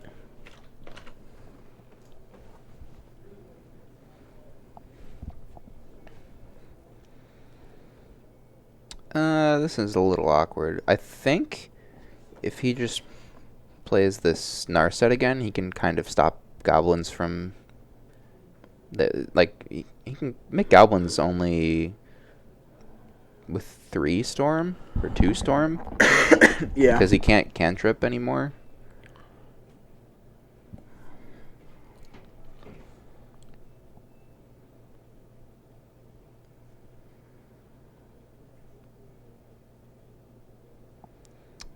Narset ticks down. Cryptic, Logic Knot, Colonnade, or Path. Probably just take Cryptic and make that your plan for next turn. You can also use that as a way to bounce Aria if you need to eventually. Yeah. Path might be good though, because if he has a Mana Dork here, it might just be over. Yeah, you probably just need that as insurance here.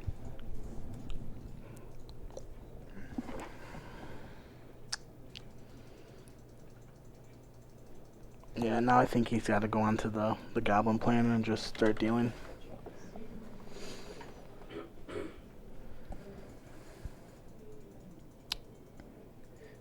Narset definitely makes this awkward though, because he can only use what's in his hand. And he has no discounts of any kind.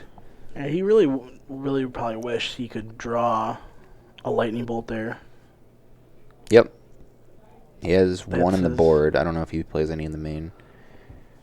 Ritual into Empty, and he can kill Narset. Yeah, that's true. Arya does allow him to target Planeswalkers. He's not getting full value in the empty though. He's only doing it for little, which I think at this point he wants His to go plan full. might be kill Narset on his end step and then try to do things next turn. I don't know. He's just passing with all his mana up. Alexander with a Snapcaster Mage that does nothing.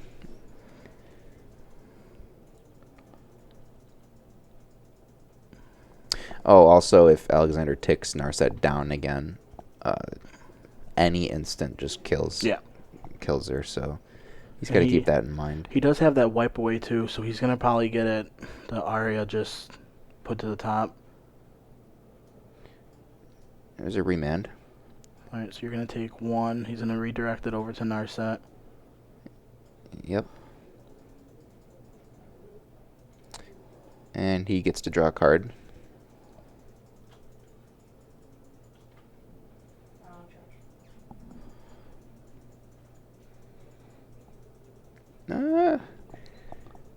Yeah, he might be in trouble here. Yeah, he just minuses the Narset. It's probably dying regardless here because any other spell kills it, so he just recognizes that Yeah, and he I just has to think cash it in for another card. with you minusing the Narset, I think you give an open chance right now to Dan. He does still have no mana creatures, so he can't just straight up kill him this turn, but he can empty for a decent amount. That's pretty weak to a sweeper, though. So I don't know how he feels about playing around that. But at the same time, I don't think he cares about playing around a Sweeper because Arya is just ticking up the whole time. I think he has to do something with it because he knows once the Teferi lands that Teferi is going to hit the Arya. Yeah. So I think he knows he's got to do as much as possible because in order for him to be on the Arya plan next turn. Okay. Discards to hand size.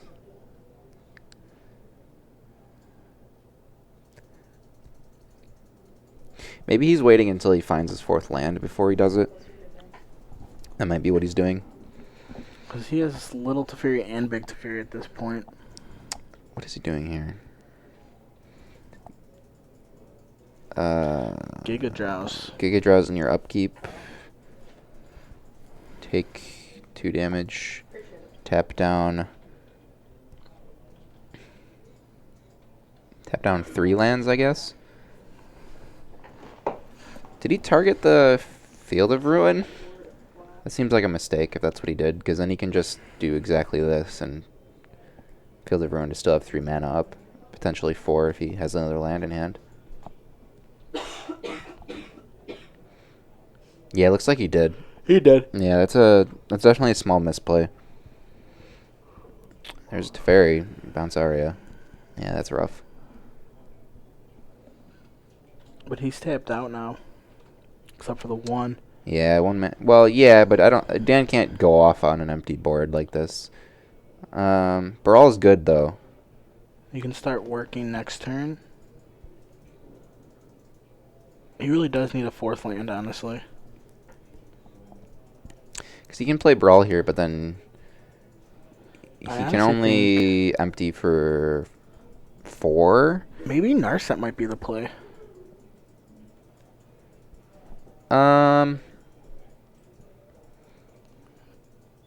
Narset can't grab lands, which is awkward. No, but it cuts him off of drawing extra.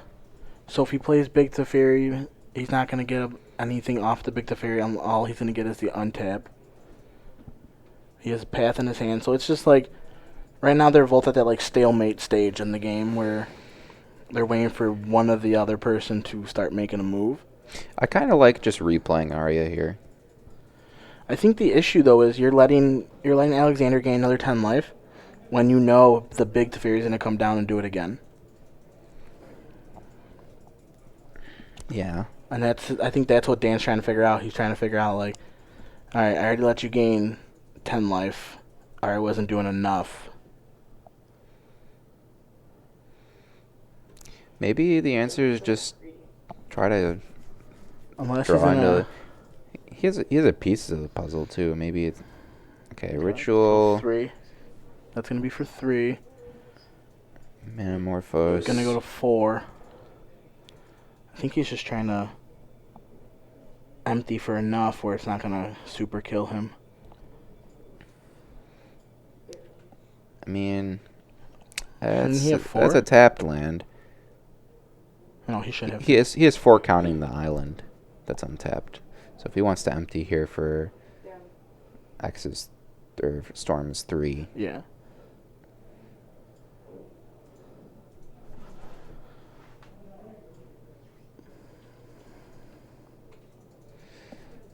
Yeah, I mean, 6 goblins isn't great.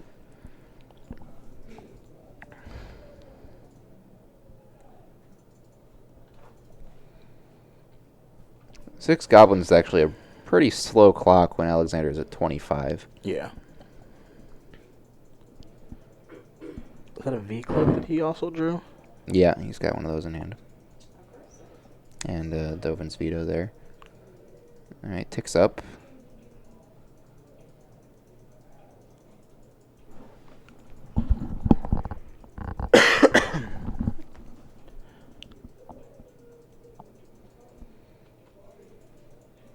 Yeah, that's an issue now. Dovin's Veto, he's going to play Arya.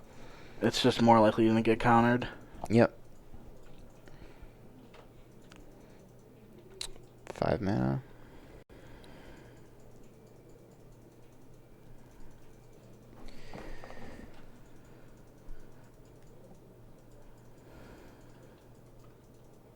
He can even safely shock himself here if he wants to for this Hallowed Fountain.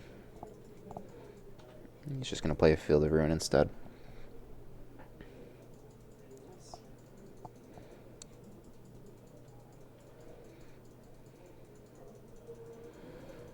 And he gets to represent Cryptic here. Yep, that's big.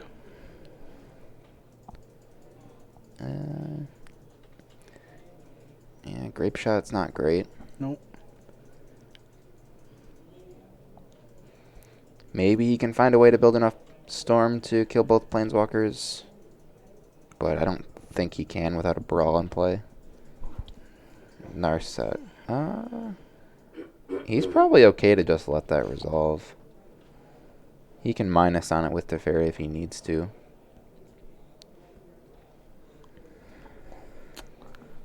Echoing Truth, Repeal, and then 2 Desperates. It's not the best. I honestly think it's got to be between the Repeal or the Echoing Truth.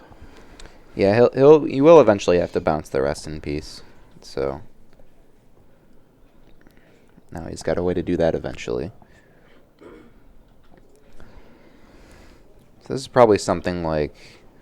It looks like he's going all at the small Teferi. This is much better against Vendilion Click. Yep. Assuming either Aria or Grape Shot. Those are Pokemon cards. Maybe think even Echoing Truth. Or actually, so he has Path, so Brawl's fine. I honestly think it's going to be... Echoing Truth is like, he literally needs that to go off, but there's also a Wipe Away in hand, so there's redundancy there, so probably not take either of those. Yeah. Arya is one win con, and Grape Shot is the other. I don't know. He might be okay to just leave him with all of those. Yeah. He leaves him with all those cards. And then lets Teferi die.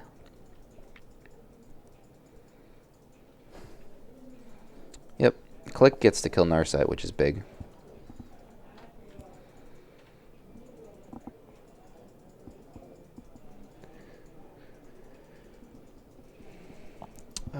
Opt.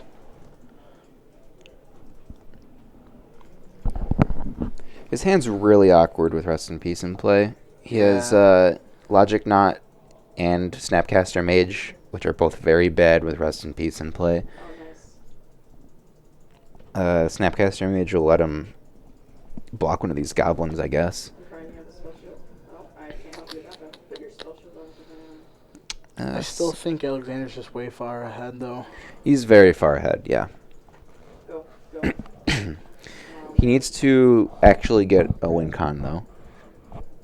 This Teferi is going to get hit by a bunch of goblins this turn, so it's not close enough to being a win con yet. Yeah, because I'm assuming he's going to path one of them. Or even just throw the Snapcaster out there just to block. Just so the... Yeah, there's no reason to just let him die this turn. Doesn't have to.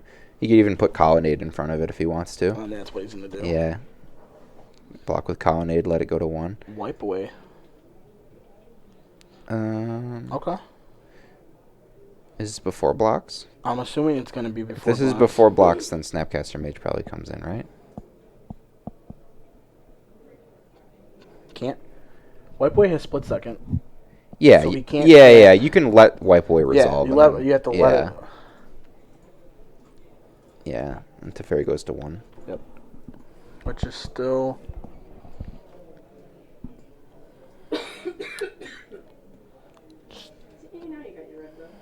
Grape Shot.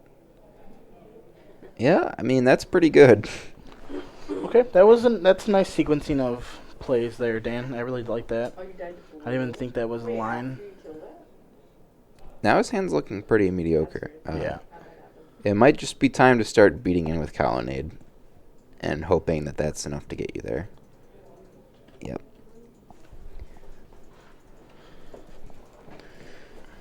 So right now he's got nothing else going on, really. The issue that Dan has to see, though, is he's still representing a counterspell, so... Yeah, Dovin's Veto plus Path should mean he can survive here. especially with Rest in Peace still in play. Yeah, it didn't spell shield.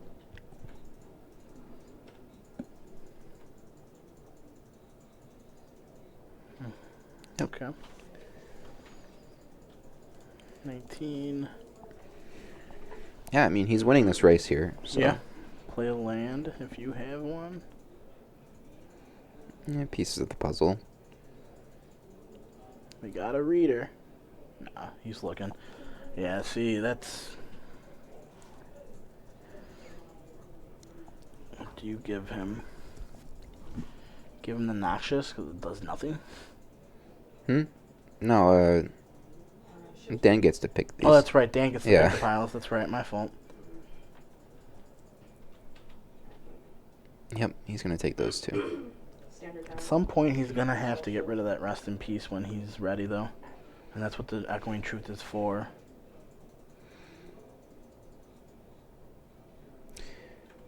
Okay. Yeah, he's going to play that out now. Yep, that's fine. I mean, it's not going to stick around, but... Which is fine. But Dan's just going to get another land, basically.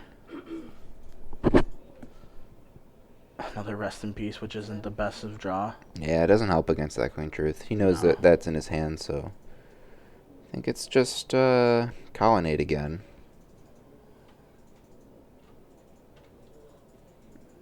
Or 5 mana? Yeah, Colonnade.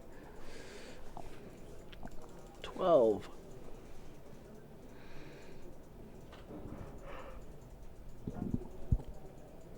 I mean, he's got second path and Dovin's Veto. I still think he can't lose with both of those up.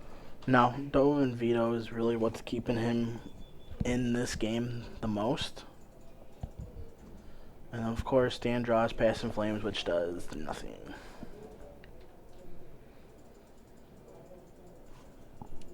And he never did. I don't remember 100%. Did he ever reveal Dovin? Nope, I don't think so. So he doesn't fully know. I have Arn. Echoing Truth. I think he can just let that happen, right? Does that even matter?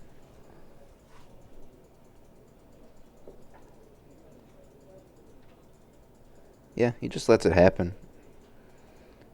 I mean, with Veto, he can afford to do that. So that's 2 floating mana, 3 open lands. He drew another Manamorphose, though. Which is fine, 'cause he's going to be putting everything right back into it. He has no creature that's helping him. Oh, everyone just left me. Deck. Okay. Ritual. For 3.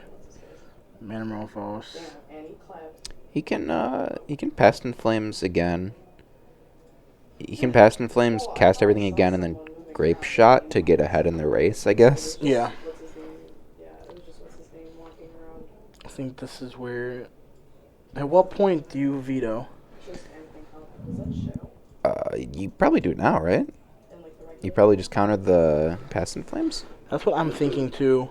You might wanna 'Cause if check you do that, that's it. he has no floating mana and he has 2 untapped lands. He can't flash it back. He's gonna let it happen though. Yeah.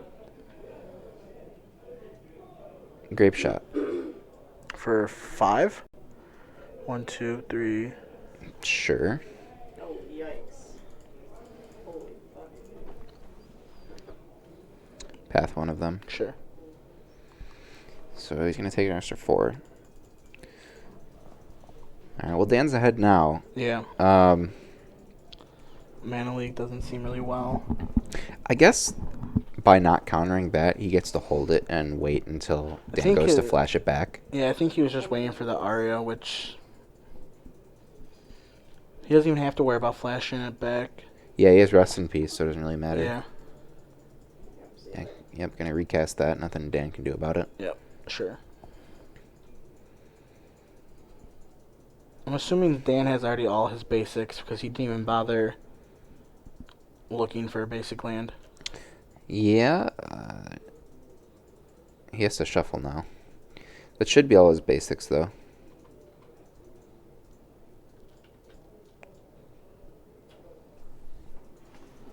And yeah, Alexander has ruined the trust of the Jedi. If that's how you want to look at it.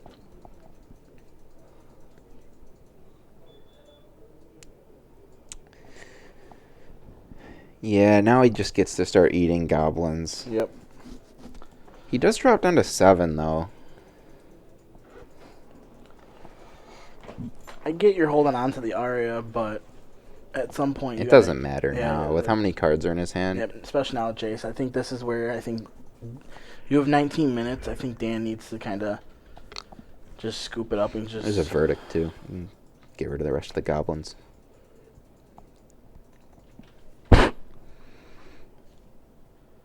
I think. You can pretty safely cast that, too, because Dan can't go off of No. with one card and an empty board.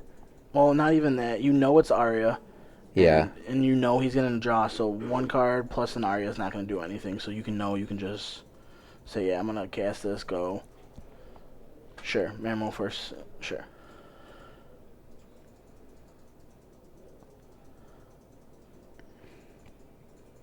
I think if I was Alexander, I would even just. The white seems to be... Yeah, it is. It's pretty popular here. It has a pretty reasonable matchup spread, and it beats up pretty well on a lot of the brews that people bring to the store, so it seems like a pretty safe pick. It can guarantee at least 3 to 4 wins a night if it's a 5-rounder. Yeah. Because, like I said, Dan's my partner, and me and Dan have been talking more and more because I'm trying to understand the Storm matchup a little bit more. There's some matchups that people don't get, but talking to him about it, and he said it, and he goes to bigger events all the time. He just went to SCG Pit or whatever it was. He was like, people don't know how to play against Storm. They legitly don't know how to play against it. So it's just he cheeses off wins. I'm surprised why didn't he put the Arya back? There's a Narset in play, he just doesn't draw. I don't think I don't think he's worried for it. No. You literally can just put Arya in the bottom of his deck and Dan doesn't get a card. Because there's a Narset in play. Oh, yeah, that's right.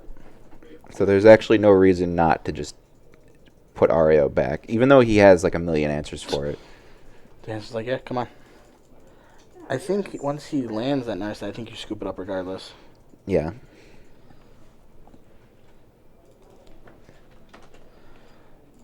Anthony is here. We can eventually get him on stream. What we've been trying to do recently is we've been trying just to get a bunch of different decks because the modern format is so spread out right now. We're just trying to see a bunch of different decks. But if he is playing some matchup that I would like to see, I would like to see Anthony back on stream as well. So I completely forgot that YouTube is also going, and there's a YouTube chat. Let's see. Let's scroll back up through it. Thanks for streaming. Greetings from Curacao. oh wow. I was there once, like 10 years ago, on a cruise ship. I think I was. That looks familiar. Aria Flame is great in Storm and could easily be main board. Yeah, I mean, I don't know. I have no idea what the Storm main board looks like right now. I think if you're going to play Aria main board and Storm, at what point do you just stop playing Storm, just play Phoenix? Remand Narset, he should have gone for a Storm last turn. Now he's stuck. Yeah. It's been on the downtick for a while. I remember first starting out of Modern is everywhere. I'm assuming you mean blue-white control. And yeah, it's weird. Blue-white control comes in like waves. Sometimes it'll be just everywhere, and then it'll go away, and then it'll come back. We saw it come back recently with everyone going crazy over Storm. It's because we've actually said it. Yeah, Storm's definitely on a downtick right now. It's because Storm's one of those decks where it was like Dredge. Once Dredge gets hit with one card, people start to be like, all right, well, I'm off of this. Thing with Storm is it's a fair deck again. So if you were able to kill somebody on turn 2 with Storm when they had Season Song and everything, people would be playing Storm. But because it's one turn slower and it doesn't interact well with a bunch of decks, people are like, nope, I'd rather not play it. I also think it's like weaker to hate than most of the graveyard decks are. Like, I can't imagine. What if Alexander was actually running Abzan? I think that would just be a terrible matchup for Dan. Yeah, that's true. Although, to be fair, Abzan is not really a meta deck either. No. Grixis Death Shadow being on the rise really hurt it, but now it's nowhere to be seen. Yeah, there was a like small amount of time like right after Modern Horizons where Death Shadow like ticked up and then it like just disappeared again. So I don't remember fully. Were you on Death Shadow at one point? No. What were you playing before? Before Hogak, I was playing actual Bridgevine, and then before that, I was playing like Abzan Traverse. Okay. Similar to what Alexander was playing last week. Okay. I couldn't remember because I was trying to think back. Because I know... I've been on Bridgevine since Stitcher Supplier was printed, so it's been a long time. So it's been a while now. Sleight of hand.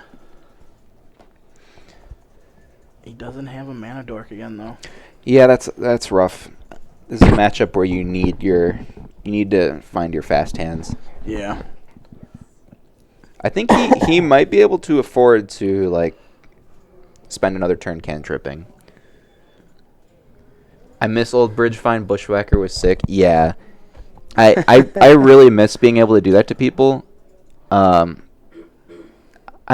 I don't know. You can still kind of get people with something similar by casting like Maximize Velocity or Fame on your Hogak and hitting them for 9 or 10. It just doesn't feel the same.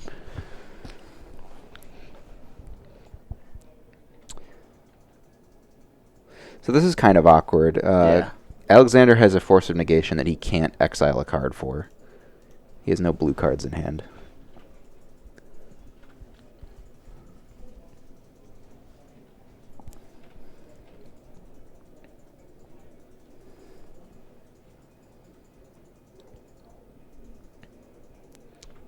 No Rest in Peace, though. No.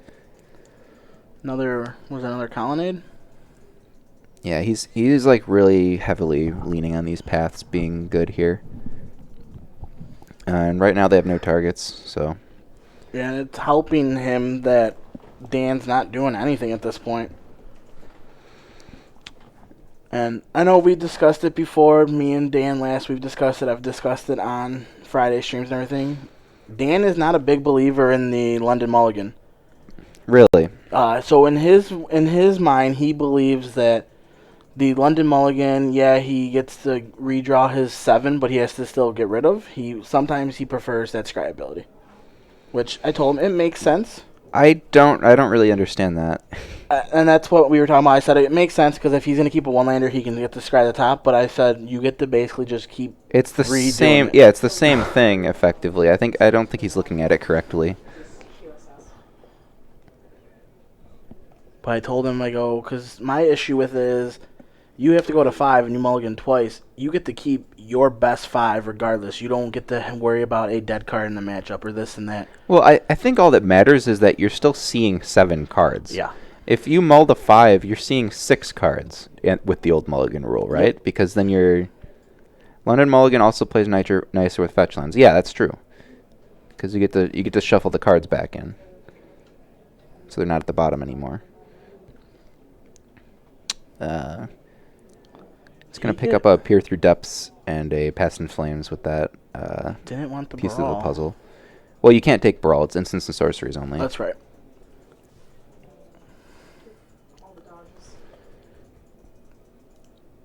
He really needed that brawl. See if a blue though? No. Yeah, still no blue card for this. He could just hard cast it here. What does he have for 2 mana? Oh, he drew Rest in Peace. Okay, that's pretty rough for Dan. He does have a repeal, but he has no mana dork, so he can't repeal and go off. If you mull the 6, you have to put the 7th on bottom, where at the last mulligan you could keep it on top. It's the same as the scry though.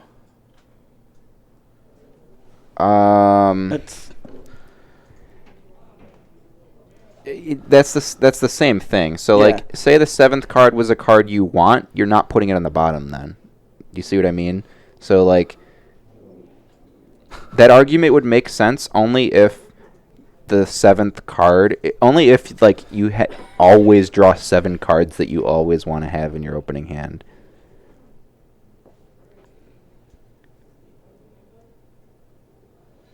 So he does have another blue card, but is it another fourth negation? Yeah, he can like.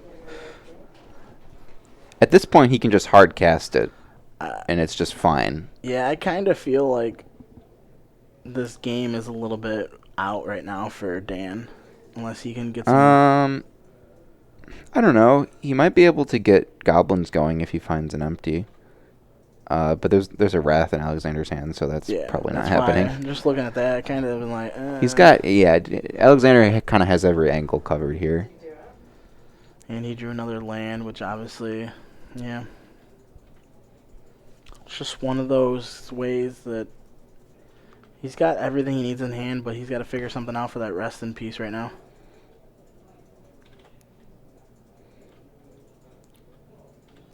Yeah, draw. Was that Electromancer? Yep. Yeah, okay. What is that one card in his hand? Which one? The full art. I believe that is Unsubstantiate. That is a promo. Alright, Electromancer casts Ritual, and in response, we're going to path the Electromancer. I assume he's going to cast some more Rituals in response to this. Yeah, so Ritual, 3 mana floating, path still on the stack. Ritual again, up to 6 mana. Or no, 5 mana.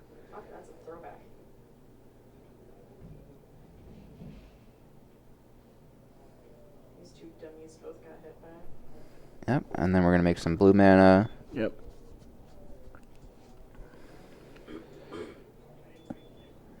Metamorphose again. Does he have a Storm payoff in hand? He has a Grape Shot. Okay. I mean, that's not enough here. Oh, he has 2? That might be enough. That should be enough, right? Yep. Yeah. Yeah, he should win here. Because he gets to go cast both Grape Shots. Oh, he can do this too, yeah. That probably has to, I mean... Huh.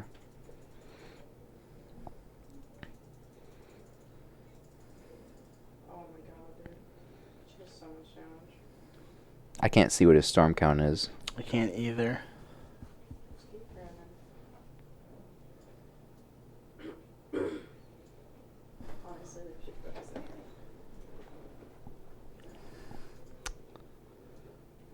And you should There's the Electromancer again. Lightning Bolt you?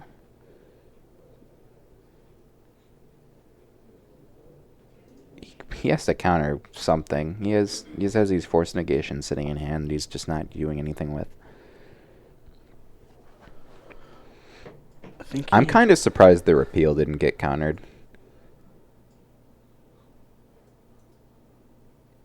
Okay, in response to Bolt, he's pathing this.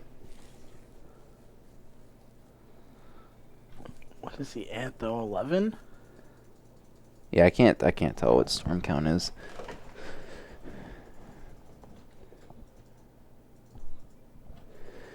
If he can just double Grape Shot and win, then this is over. I think he can from here. I'm assuming he has enough storm to do it. Maybe it's at 12 right now. 13? Yeah. He had to... Alexander had multiple points he could have interacted there. Yeah. It's very hard to tell, though, if you're sitting on the other side of that, what the correct point to try to like fight over it Well, was. and that's the thing that me and Dan have talked about is people don't know exactly when to intervene in the storm. So they sit there and they're like, all right, well, I'll respond 3/2 the way into the thing when it's like, no, you should have responded to this card. So that's the thing. I think Alexander was in trouble there anyway. Yeah. The second Grape Shot basically meant that there was no way out. I think the repeal should have been countered, though. So if he counters the repeal, I don't think that changes anything, because the Goblin just gets exiled instead, and then he still has enough. He had enough mana floating at that point to just actually cast double Grape Shot like without discount. So I don't think you're it right. mattered. Yeah. But Storm takes it 2-1 over Blue White. Um, we have 5 rounds going tonight. Um, I think we're gonna take a short 2-minute break or 3-minute break because I believe they were the last match in the round. Yeah. So I mean, my timer has 4 minutes there, and my timer started when they started and not Yeah. when everyone else started. Oh, everyone's standing up. They're probably yeah. So let us go to a little quick break. I'm gonna get some new guys on stream for you guys, and we'll be right back.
All right, welcome back to round 4. We have Zach Davies on Simic Snow, which actually he does splash for a few other colors. Yeah, I saw some white cards in his Yeah. sideboard. And then Mitch is going to be on Jun. Mitch is always on Jun. Really good at Jun. So they can start. So this snow deck, I'm assuming, I guess technically it's like Bant, is just Ice Fang, Cloddle, and then a bunch of like reasonable Bant cards. Yeah. I don't really know what else. So the deck is slowly based around all snow permanents. And one of the snow permanents that he plays is it's the new card from Mountain Horizons where... The artifact? No, it runs that because that's how he's getting out of his black. But it runs... I can't think what the card is called. Oh, at he's the playing moment. this card. Okay. It basically runs where if you have 10 or more snow permanents, the Marriage Leech comes in. Oh, that thing. Yeah. It's like an enchantment. Yeah, I know what that is. Snow-covered island. And just pass. I forget the name of that mana dork. World Druid or something like that. It's Borel. Yeah, it's a Just- it's a snow creature Yeah. that adds a colorless mana.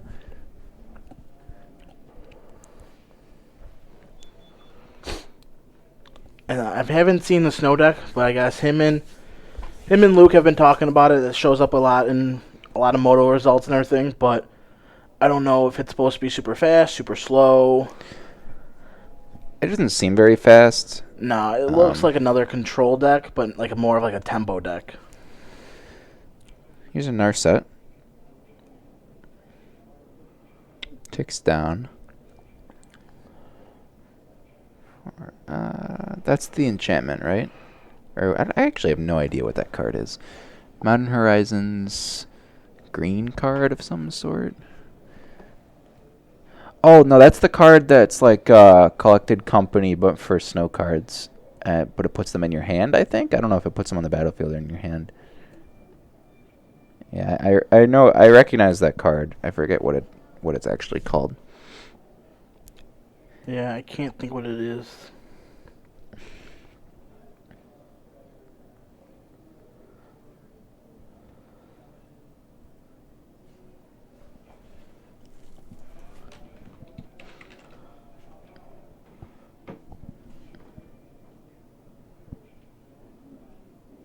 Oh, here it is. Let me pull this up. Glacial Revelation? I'm like 90% sure this is the card he just put in his hand. Nope, that is. And then here's the card that I was telling you with the Mirrored Liege.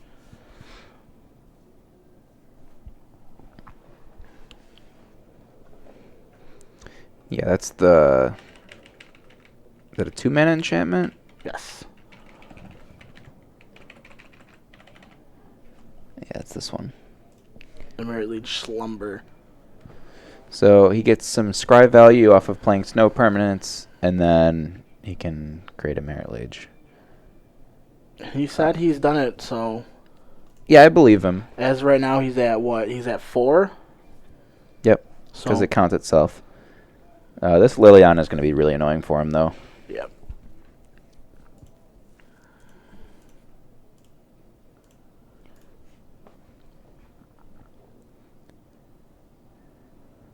Trying to see what else is in Mitch's hand. Is that a Seasoned Pyromancer? Oh, yeah. Yeah, I don't really know how Zach ever answers this Liliana. I don't think he can, honestly. His hand is double Remand and Glacial Revelation. Alright, Remand's Tarmogoyf, and there's no extra green mana, so that's pretty good. Glacial Revelation. Yep. So top 6 is a Dread of Winter. So he only gets 2 cards here. He gets that and the Druid. He gets the Snow Strix that we've been calling it. We get to see some of the other stuff he's playing here, though. He's got the sweeper that only... It's basically one-sided because it hits non-snow creatures. And he has Tireless Tracker. So those are like some of the other cards he's playing. Shock, probably so that he can cast the Snow Strix.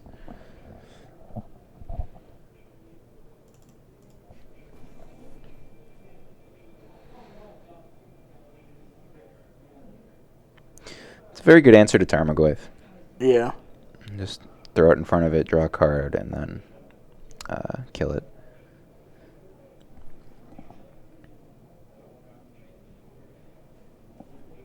Well, he also gets the scry ability off of it too, though, due to the slumber. Yeah, that too. That's actually really nice because you can stack the triggers so that you scry first and then draw.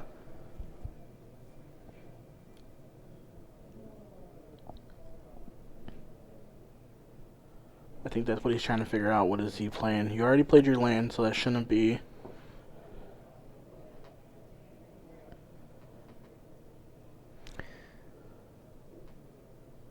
He needs to find some way to deal with this Liliana. I mean, I guess the Strix can do 1 to it to prevent it from -6ing, but if Mitch wants to, he can just trophy it so that he gets to -6. And then he just gets to make a pile that's like Marriage Slumber, Narset, and then your lands as the other pile. Yep. Okay, so he's going to scry, he's going to keep it, and he's going to draw it. Mitch thinking about whether he wants to trophy this or not. Yeah, he has to do it now, because if he lets Zach on tap, he could have a remand. Yep.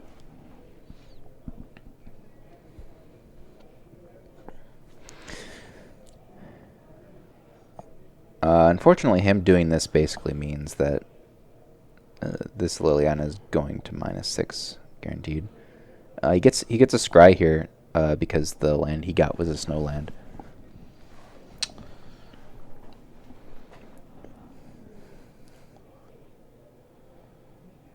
So he's at what? He's at 5 snow right now? Yep. I don't think Mitch is super worried about the Liege at the moment. No, he shouldn't be. So yeah, play Tireless Tracker, play my land, get a clue token. It's not that super oppressive of a turn, though. No, I mean, adding all these extra permanents to the board probably makes Liliana's ultimate a little bit worse. Yeah.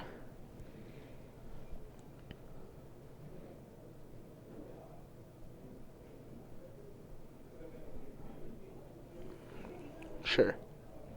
Yep, Druid, trigger. It's like it's going to the bottom. I hate it when people do that, when they put their deck at the bottom of their playmat like that, and it looks like it's just about to fall off the table.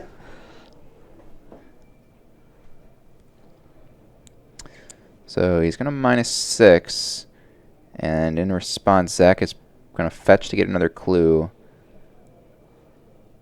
Trying to think what else he wants to do here in response. That's probably it. It's a lot harder to figure out piles now. Yeah. So I think the most threatening thing on the board is actually just the Tireless Tracker. So he's got to figure out where to put the clues too. I think if he puts the clues in this one, I think I go with this pile, though. Yeah. Because you have the 2 draws. If he makes the piles like all those cards in the top and then all the cards in the bottom, I think I'd take the one with the clues. And Mitch is still at, what, 4 lands? Does he have another one in his hand?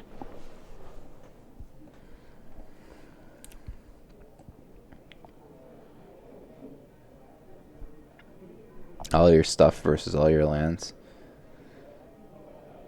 I think I still take my lands, though. Yeah. This is pretty clearly the best pile. The best like set of piles. I don't think there's really any. So it's awkward, right? Because you have 1 mana dork. Maybe if you draw into a land, then you can start doing things with your clues. But I think you just need to keep your lands.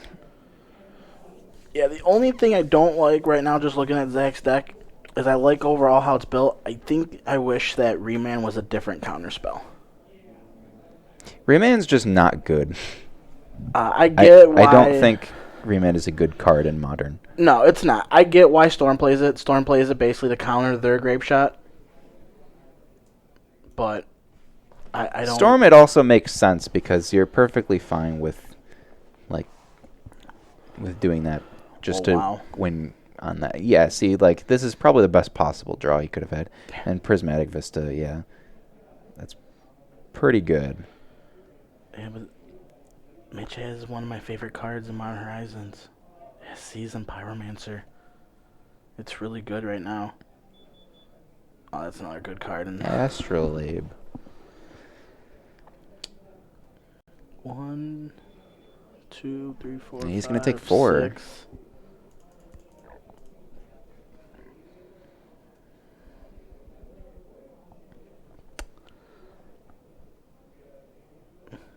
That Bloodbraid, though, seems really good.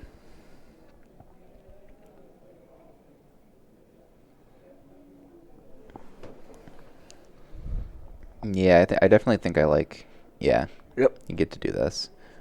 I like playing the Tarmogoyf instead of the Bloodbraid Elf here because you get to do that.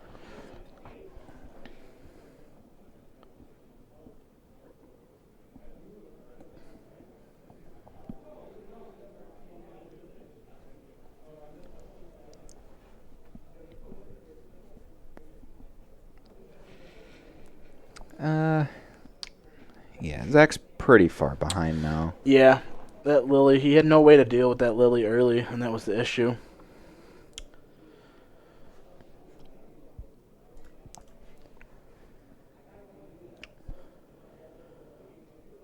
What did he reveal off the Bob? Inquisition. Okay. Yep, and Liliana. Yeah. Get rid of your last card. I think you really can't. This should be like 6 power, right? Oh, he's going to block with this. Sure.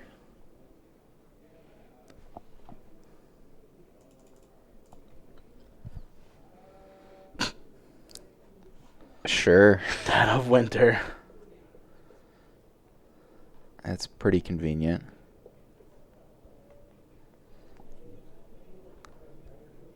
I mean, he gets to immediately like put a bunch of power back into play with Pyromancer now, Yeah. so it's Plus not he's got that that amazing. Lily, so but- it's just. Oh, he just throws it away. I mean, I guess you can throw it away and then use its ability. Oh, he has a second one. That's why.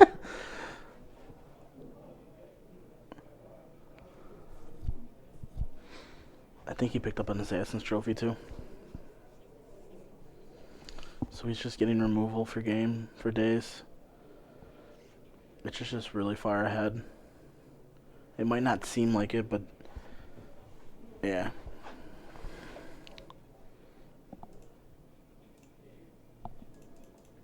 Yeah.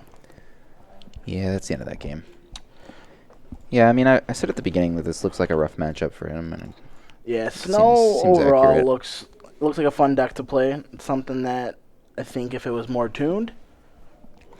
it also seems a little too fair. Yeah. You're saying Jun's not fair? I mean, I'd still call it a fair modern deck, but you're playing like cards that are power level way above anything in Zach's entire deck. You're that right, It's I a get little it. unfair for him. Looking at Zach's sideboard, he's got 2 Grafted Cage, 2 Relics, 2 Geist, 2 Natural State, 3 Damping, 1 Echo, Cover of Winter 2, and 1 Night of Autumn. I guess you bring in the Geist just because it can't be targeted, but Cover of I'm Winter gonna Frost figure from, out. Yeah, I'm gonna figure out what this card does. It was from Cold Snap, so it has a cumulative upkeep of 1 snow. And then it says if a creature would deal combat damage to you or one or more creatures you control, prevent X damage, where X is the number of H counters on it. I don't know. I don't know that this card is even playable. For one. And if it was playable, I'm not sure this is the matchup to bring it in. No. I saw him throw that in his sideboard because, like I said, me and another guy, another player here, Justin, were helping out with his sideboard, and they're talking about it. He didn't even bring up Cover of Winter to us, I don't think, because I didn't hear about it, and I just saw him throwing 2 of them. I was like, okay, just because it's a snow permanent doesn't mean it should go in a sideboard. Yeah. I honestly see the Geist coming in. Geist seems fine, although as soon as Mitch plays a blocker, it gets awkward. Yeah. I don't see much coming in. No, he kind of doesn't have tools for this matchup.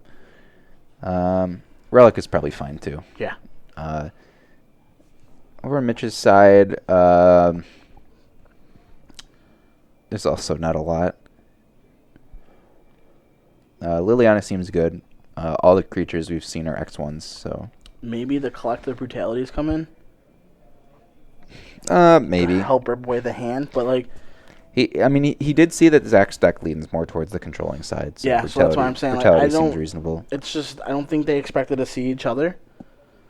But I think overall Mitch was doing I don't fine know that without Mitch anything. has to have a plan for blue-green snow. So I think he's he's fine. He's pretty safe to not adjust his sideboard for this matchup. No, you're right. And that was something that was discussed with another gamer today. Is they were looking at a sideboard and they were going over it. And we're talking about it. I mentioned about Anthony. A lot of one-ups in his deck. I said, tune your deck to metagames. If it's not just a metagame here, metagame in general. And he's like, well, I don't want to just metagame my sideboard. He was, I want to switch it up. That's the point of the a sideboard. purpose of a sideboard, people, is for metas. So when you know you have that bad matchup, you take your cards that are bad, and you take your cards that are good against them, and you put them in. Well, the only exception to that is if the matchup is so bad that your sideboard isn't going to help. Yes. In that case, just concede that matchup and build your sideboard. Well, that was to what I help was telling him, and I otherwise. go, if you listen to most of these pros when they talk about podcasts, they look at their Discord, or you listen to what they're talking about in articles. Dylan Hand, he's a great humans player. Great humans player. He has his sideboard built. But he's said before, he gets to do a matchup that he knows he's not good against. He's not going to frustrate himself over it or anything. He said if he comes upon some random brew, he's just like, okay, I didn't expect this. Cool. Good for you. You came with the perfect deck.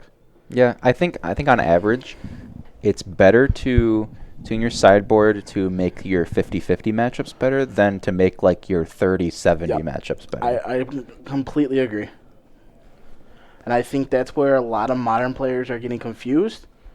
So, like, I give Mitch 100% props because Mitch's deck is always fine-tuned. Not even talking about the foils. It's just fine-tuned to the way he likes it. So he runs it. Like, last week, me and Dan were talking about it. He was playing Dan Horgan, and he played Weather the Storm. Yeah. And Dan was like, it's a great card. It didn't do anything for him. And I think this week he realized, like, it does nothing for him. Yeah, and also, like, his Storm matchup is fine. Yeah. There's no point in wasting a sideboard slot on a matchup that's probably at worst 60-40 for him.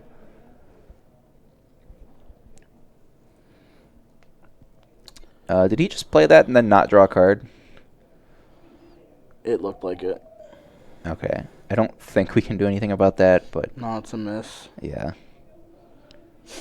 But, like, you see, he brought in the Huntmaster. I didn't think Huntmaster would be even a card to come in. It seems all right here. I mean, it's always been like decent against decks that are control slanted, right? So Yeah. it's probably fine as an option here.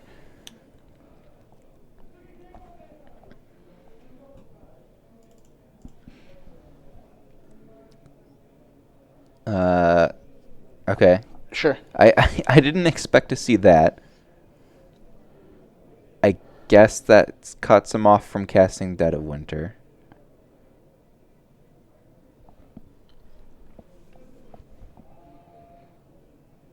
But he plays that one basic. Yeah. Yeah, he can fetch for it too, so Yeah, get in there for one. Cool. how many snow permanents do you need for that death touch? 3? I believe so. He's got 3 already, so it doesn't really matter. Once again, that remand just doesn't do Yes. enough. He can ignore that. I think you just get rid of the on thin ice here. Yeah. Zach slowly pushing Tireless. Like, you got to deal with Tireless. Yeah, we know, Zach, you have 2 lands, but I think he's going to deal with it right Yeah. here.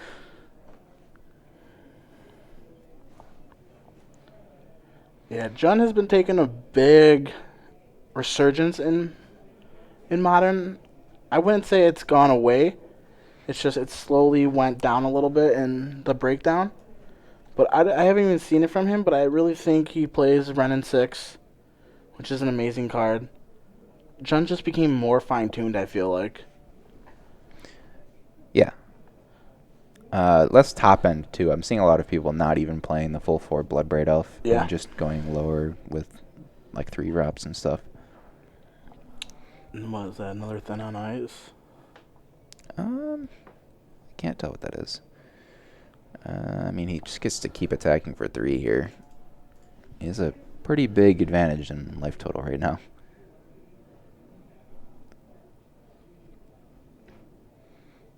There's the Tree Folk.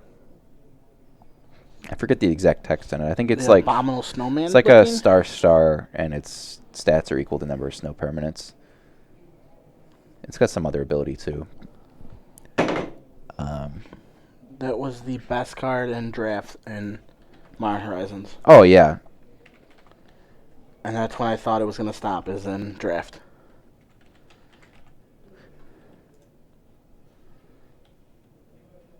oh okay, yeah. It's just equal to the number of snow number, okay. permanents, So and 1, has 2, trample. 3, 4, 5, 6, 7, 8. Yep. Okay. And the enchantment's a snow permanent too. Yeah, so a 9. Okay. Yeah, and that's definitely just going to trample through here. He's just going to take 10 down to 1. Sure. Oh, I guess he's blocking, so he'll take 2 less and go to 3. So, I mean, if he finds a removal spell for this Tree Folk, he's fine. And yeah, there he it did. is.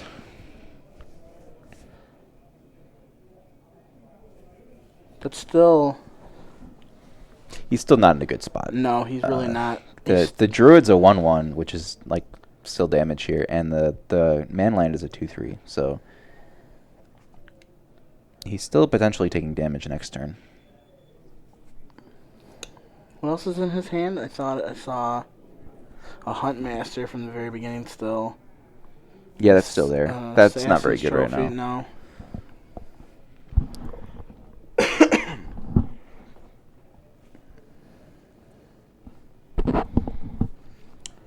Pyromancer? Must be really hoping to hit a land. Okay, yeah, if he hit it. He hit That a was land. really risky because doesn't he just lose if he doesn't hit a land there? Yeah.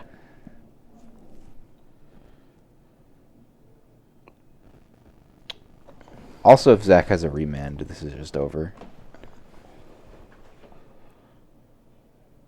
Okay, go to attacks. He's just gonna pick up his cards. He didn't have to do that. He could have lived an extra turn. He probably still loses, but because if he trophies the Tree Folk, and then he can chump block some things. But even after that, he probably is still in trouble. Yeah, I don't. Either that or I guess he just wanted to, because he knows time is going down a little bit. Maybe he just wanted to. It's also possible I had life totals wrong, but I'm pretty sure he went to 3 there.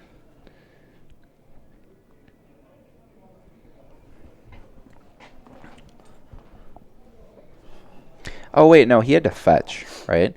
So he had to fetch. He would have been at 2. He would have been at 2, and then he trophies the Tree Folk, and then he sets up his blocks where he blocks. He would have had 2 elementals blocking. There was a Druid coming at him, and the Manland, and the Strix. Yeah. So he would have had to go to at least 1 there. So maybe he just knows he couldn't get out of that state then. Or I was 1 off on my life total, which is probably a little more likely.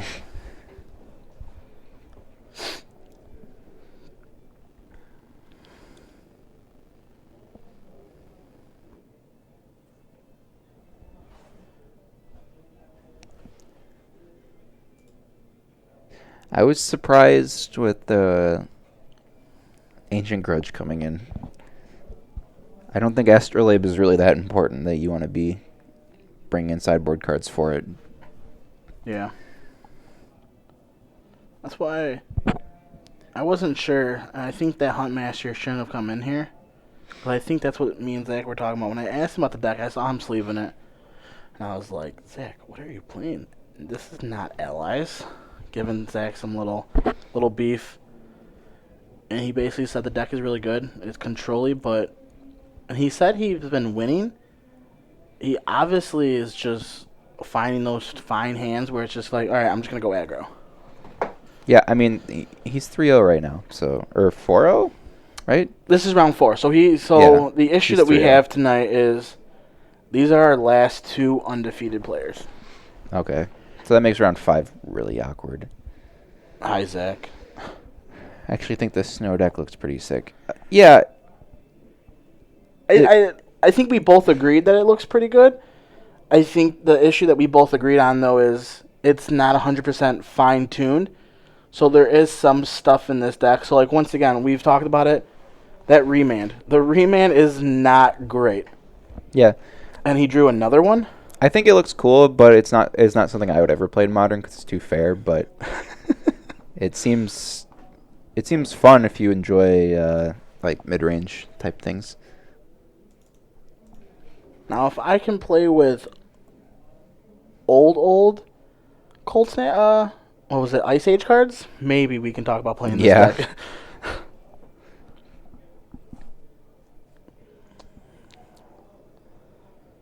This is another situation where Remand just doesn't do anything. I think he drew 2. Yeah. Well, you get to Remand that. I guess. You're not going to feel great about it, but you kind of have to, right? Uh, You just want to cantrip one of these just so you can get out of your hand and get a new 2 card. remands, a mana artifact basically, and then 3 lands. See, because now Mitch is going to take one of the remands and he's going to get no card for it. I guess the risk is if you remand and cantrip into a card that he could take. I don't think Mitch was worried about the remands. Sure, but now he's just like gone through an entire turn cycle without doing anything, and he didn't draw his extra card. Yeah. And now Mitch just gets to play around these like perfectly. I also don't think you play that Flooded Strand right now. I mean, That was knowledge that your opponent didn't know of. yeah, the alternative is shocking yourself, right? And I don't know that he wants to do that. So now there's sorcery instant creature artifact. So 4 damage.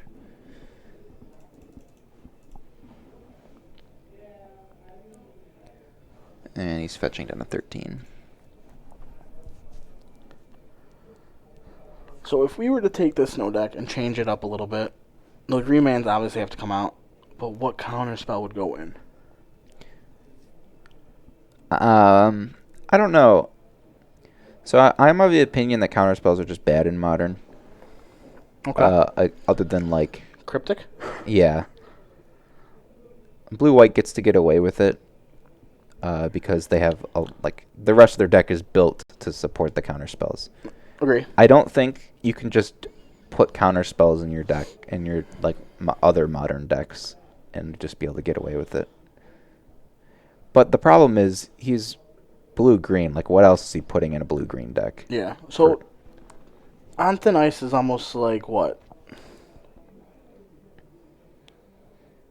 Chain to Rock? Yeah, it's pretty similar. Couldn't think of the name at first.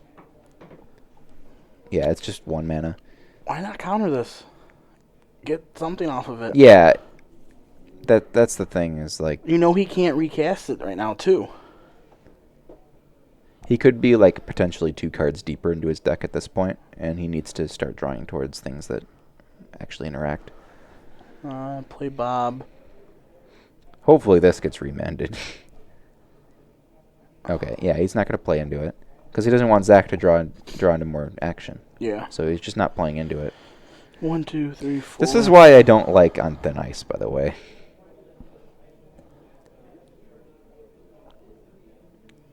Because this happens.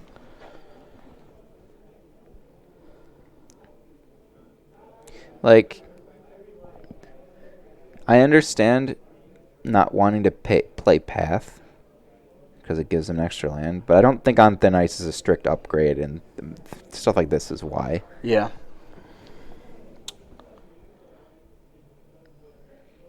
He's missing that black.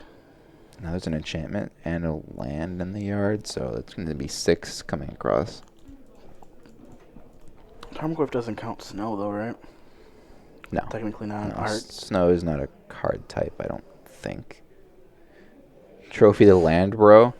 Yeah, actually, trophying the land would have been the Galaxy Brain play. I don't know. Yeah, I'm surprised you didn't do that.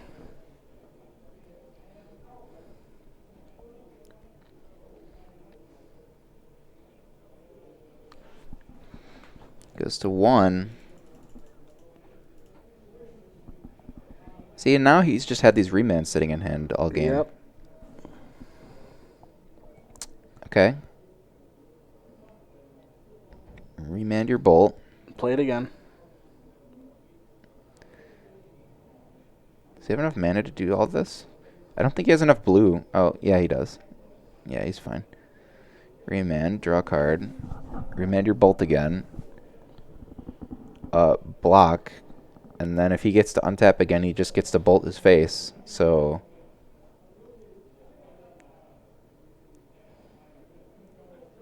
yeah, it still seems like he's... doesn't matter. I think Mitch has this. Johnny can get it off of 3 lands. Yeah, he just has nothing. Yeah, Zach would have been a little bit further in his deck if he was remanding. Oh, sure. So 1, 2, 3, 4, 5, 6, 7 only. Yeah. There's no way to dump 3 more permanents on. But it doesn't matter. He's at 1 even if he did. Just in response bolt. He has to redraw with this land here. And then if that's not a counter spell, then... there's another card. He's getting a lot of looks at ways to stay alive here. Geist? Yeah, that's not good enough. Yep. Yeah, like I said, the snow deck looks really good. It has a lot more tuning to do.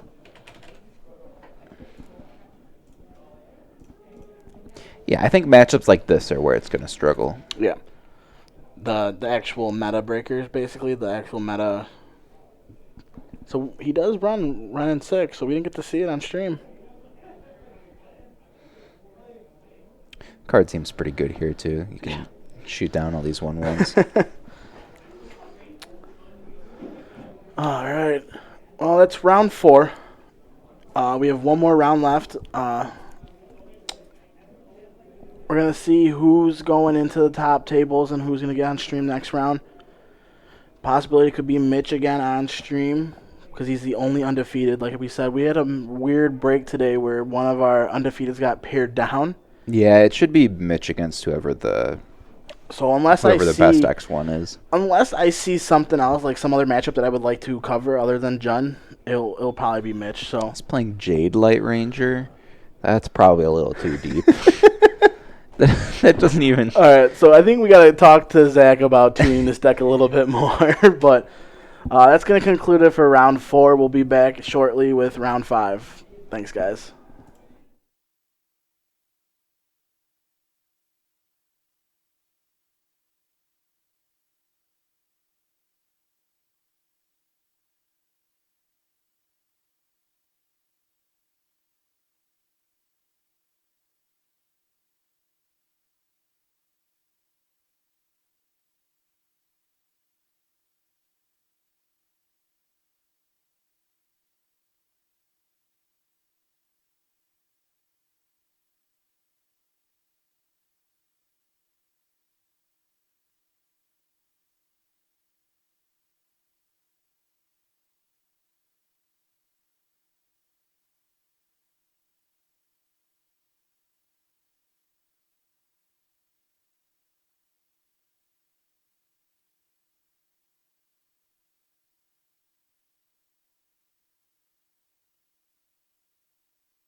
All right, welcome back to the final round of Modern here at GameStorm.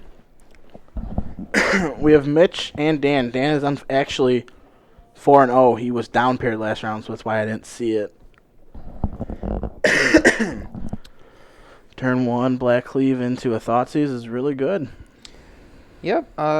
So he has the trophy for this brawl. So I think he's pretty safe to just try to take one of his. Maybe the Manamorphose, probably the most individually powerful card in his hand. You take the Metamorphose or the Gifts? Yeah, Gifts is definitely the second choice. Okay.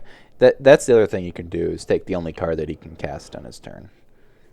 I don't know if I agree with that because it's I don't either. It's definitely the least powerful card in that. Unless he was also trying to cut him off of trying to make sure he finds a second land because he didn't have one in the turn. But there's an Inquisition in his hand too, so he gets another choice, but for turn 2.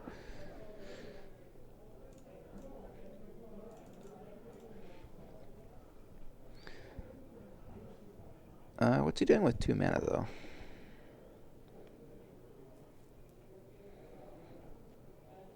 Unless he's just like fetching proactively. Okay, sure. yeah, that's fine. Put some pressure into play. What is it, 3-4 already? No. 2. Yeah, they've got it wrong. I don't. Yeah, there we go. Yeah, pretty safe to put Tarmogoyf into play here. Yeah. He knows he has an answer for Brawl, and no need to Inquisition because he sees his hand and knows there's nothing that he cares about. Okay, so here you probably take the Manamorphose.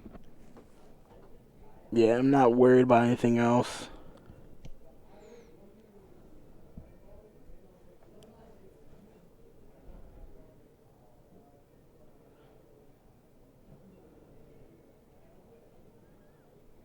Takes Ritual and bolts that. Okay. Now it's up to 5, 4. 1, 2, 3. Yeah, creature and instant got added this turn.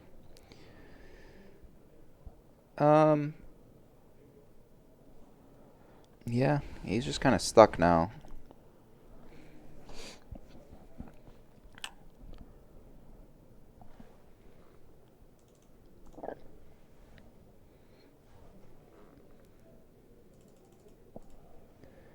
Yep, and there's a second one. Remand, that's just going to get recast again. Yep. Yeah, unfortunately, life total is fairly close, but I think Mitch is just ahead on the board. Yeah, there's no way for Storm to interact with these Tarmogoyfs at this point. Nope. I know they split, and the thing that they did is they ended up playing it out because Dan is still testing for Indy and wants to see him go back and how he played it. But it's really hard to go back and watch how you played it if you didn't play anything.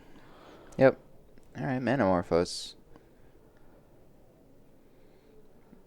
Serum Visions.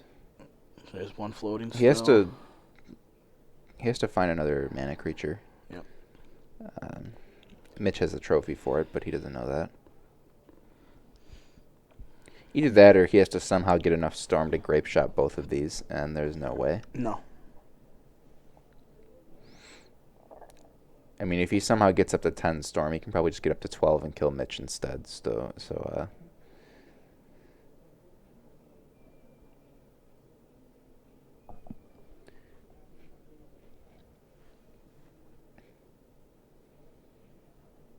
I don't see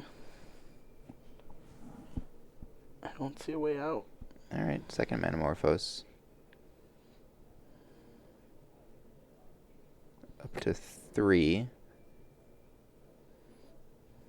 Sure. He might be able to get up to enough Storm to kill one of these. No, actually, no. There's no way. He can't. Yeah, I don't know what he does now. Or wait, no, he can.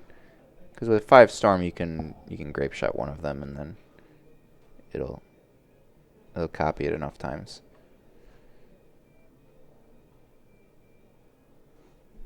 Alright, he's gonna Electromancer instead.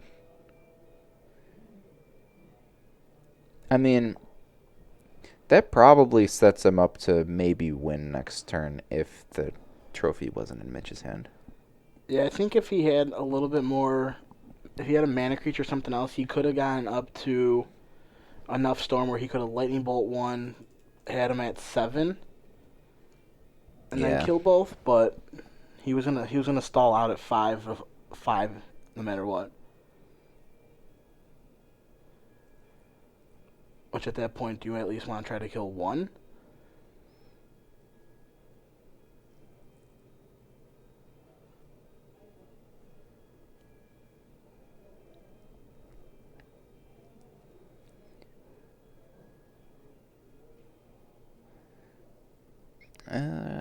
Yeah, he's got basically nothing. So there's his 5th land. He's got... I'm trying to think of some gifts pile he could put together to not die here, but I don't think there's anything. No, there's not. Just by looking at it, I don't see anything. You know, he's looking for something.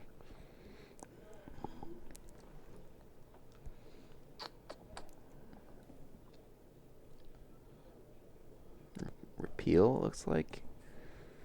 Repeal and substantiate. Nah, he doesn't want either of those.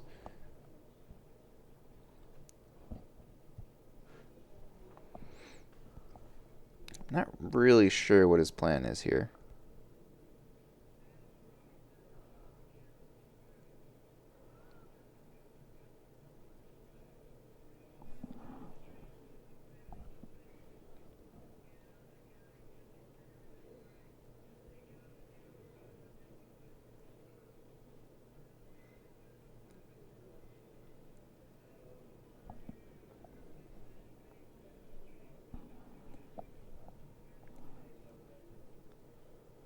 Noxious Revival?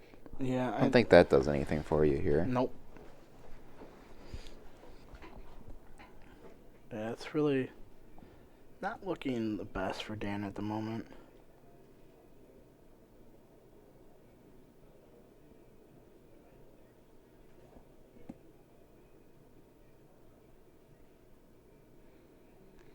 Okay, so his pile is Ritual, Noxious Revival, Empty the Warrens, Manamorphose. I don't see how any combination of these cards, like, Mitch could totally just say you can have all 4 of them and it won't matter. Yeah.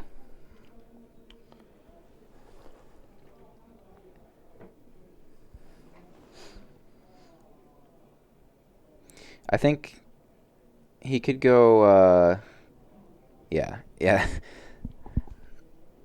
It doesn't matter because there's no way he can, like, storm and then get up to 4 mana to cast Empty. And I'm staring there thinking like, nope, can't do it.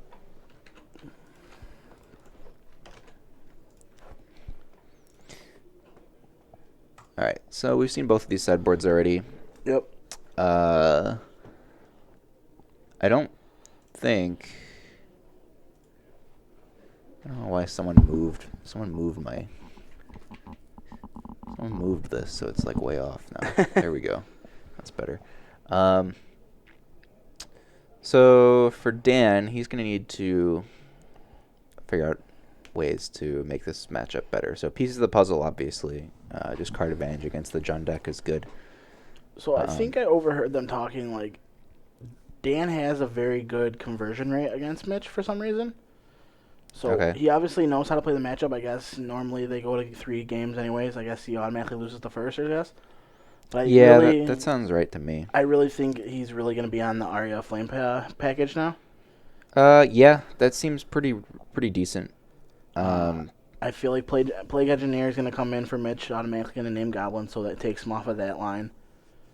Yep, that's pretty much 100% guaranteed. Let's see. Maybe the Ley Lines of the Voids come in just to stop him. Yeah, those will come in for sure. And then Arya comes in to try to dodge that. Blood Moon's obvious. Blood Moon's always great against Jund. Yeah. It's gonna be Arya, Blood Moon. He might bring in a Narset. I don't think so though, but Yeah, this doesn't seem like a Narset matchup. And then he has to think about. I don't know how much Dan knows about Mitch's sideboard, but if he knows Leylands are coming, then he has to bring in the bounce spells. yeah.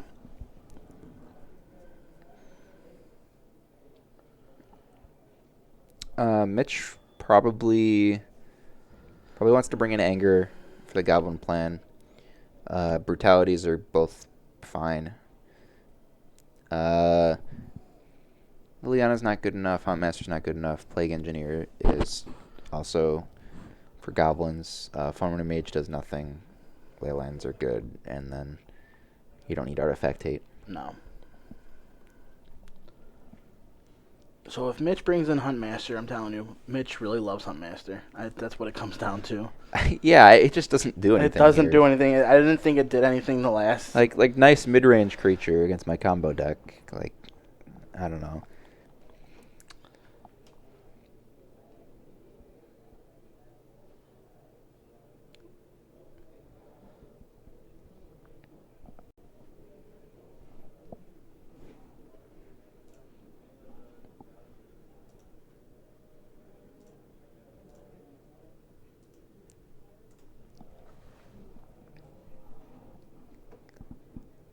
But overall, this is the final round. These are both our 4-0 players for tonight. We stream twice a week, guys. We stream on Friday, which is standard, and we stream on Sundays, which are modern. There's been talks that if we don't have enough standard players, we will just stream modern on Friday. We will let you guys know once again. But if you follow our Facebook page and you follow everything YouTube, we'll actually post it saying what it is when it goes live and everything too. Mm-hmm. Oh, what a start. Yeah, there's the landline. It does look like Dan's in the Goblins plan, though, so this might not be too bad for him. And Arya Flame in there? Alright. I hate watching the Phoenix deck, but when they play Arya, I'm so intrigued. I'm just like, alright, let's do this. Bolt with 7 counters on Arya? Nice. Yeah, you take Arya. Yeah. Seems pretty straightforward. Ooh. Leylines out of Jund are also kind of new. They definitely weren't on that until recently. No, they weren't. I think they're on it now due to all of the graveyard decks. I think they have to be on it now. It's just, it really comes down to how many do they want to run. And I think Mitch's 3 is a great number. Yeah. Still no second land for Dan here. Probably means this is over, unfortunately. Yeah, he definitely can't beat Liliana.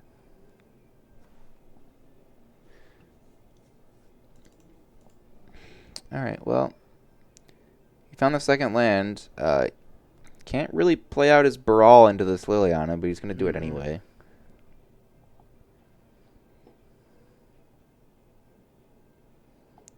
Yeah, he has Fatal Push anyway, and then he gets to tick up, and yeah, he just has it all. Yeah. Dan gave him too many turns. Being taken off of that cantrip right off the bat, that's really what it was.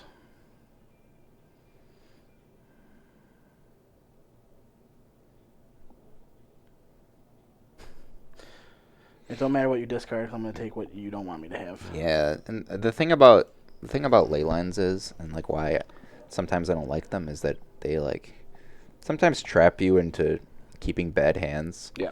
But this time he just got to like have a great Jund hand that just happens he really to have a just had Leyline in it. the best of Jund. He was like, all right, so I have this Leyline of the Void just going to sit here. Nope, it's going to do work. And yeah, it's just, he had gas.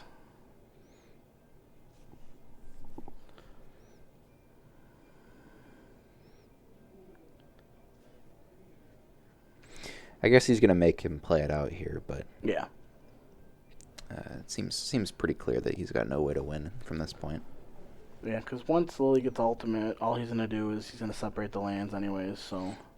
Do you even ultimate Lily when he has You two? don't. You don't. Yeah. But that's what I'm saying. Like, if he would to ultimate, he's going to separate the lands. It don't matter at this point because that Ravine's just going to come in and just start beating. Yeah. There's a redraw out of the Fiery Cannon, which it should be the Fiery Canopy land. But we haven't talked about it yet. Have you seen any of the leaked art, or not leaked art, the shown art for the new set? No. There was like a conference of some sort last night, right? Yeah, so they had their panel at San Diego Comic-Con, and they just revealed a bunch of the art. So everybody's whole... I don't know if you looked at prices recently. The prices of fairies I saw that spiked was happening, yeah. because they gave all these stores a picture of the new set symbol, everything, Mhm. and it Yeah, had I saw fairies. that. So people are like, I'm not going to miss out on fairies this time. So they revealed some concept art for the set and everything. So we're pretty much getting fairy tales. Okay. So some of the arts we just got done with Dominar, and it was the sagas. We're actually going to get cards that are like storybook art frames and everything like that. Okay. So I was like, I don't know how I feel about it, but there's rumors that they showed us land art that doesn't look like basic land art. In one of the pictures, it looks like we're getting Grove of the Burn Willows. I mean, that'd be fine in standard. Yeah, so we're looking at it in the one art, and I'm just like, it makes sense. When they first printed Future Sight, they had the most obnoxious land base in Future Sight. Yeah, yeah. It was a grove, it was a horizon canopy, it was the black-red filter, basically, or I don't know what they call them, Bylands or whatever it was. River of Tears. Yeah, the set was so bad. Yeah. So there's rumors that they just printed the canopies. Why not start printing the other lands they haven't printed? Sure. And I think it won't hurt standard. Wasn't that press conference supposed to have like a big announcement in it of some sort? I remember people saying. So the part of their big announcement is it's kind of, in my opinion, it's done. It's really dumb that you're really just doing it. There's like 3 different packs now that you can get.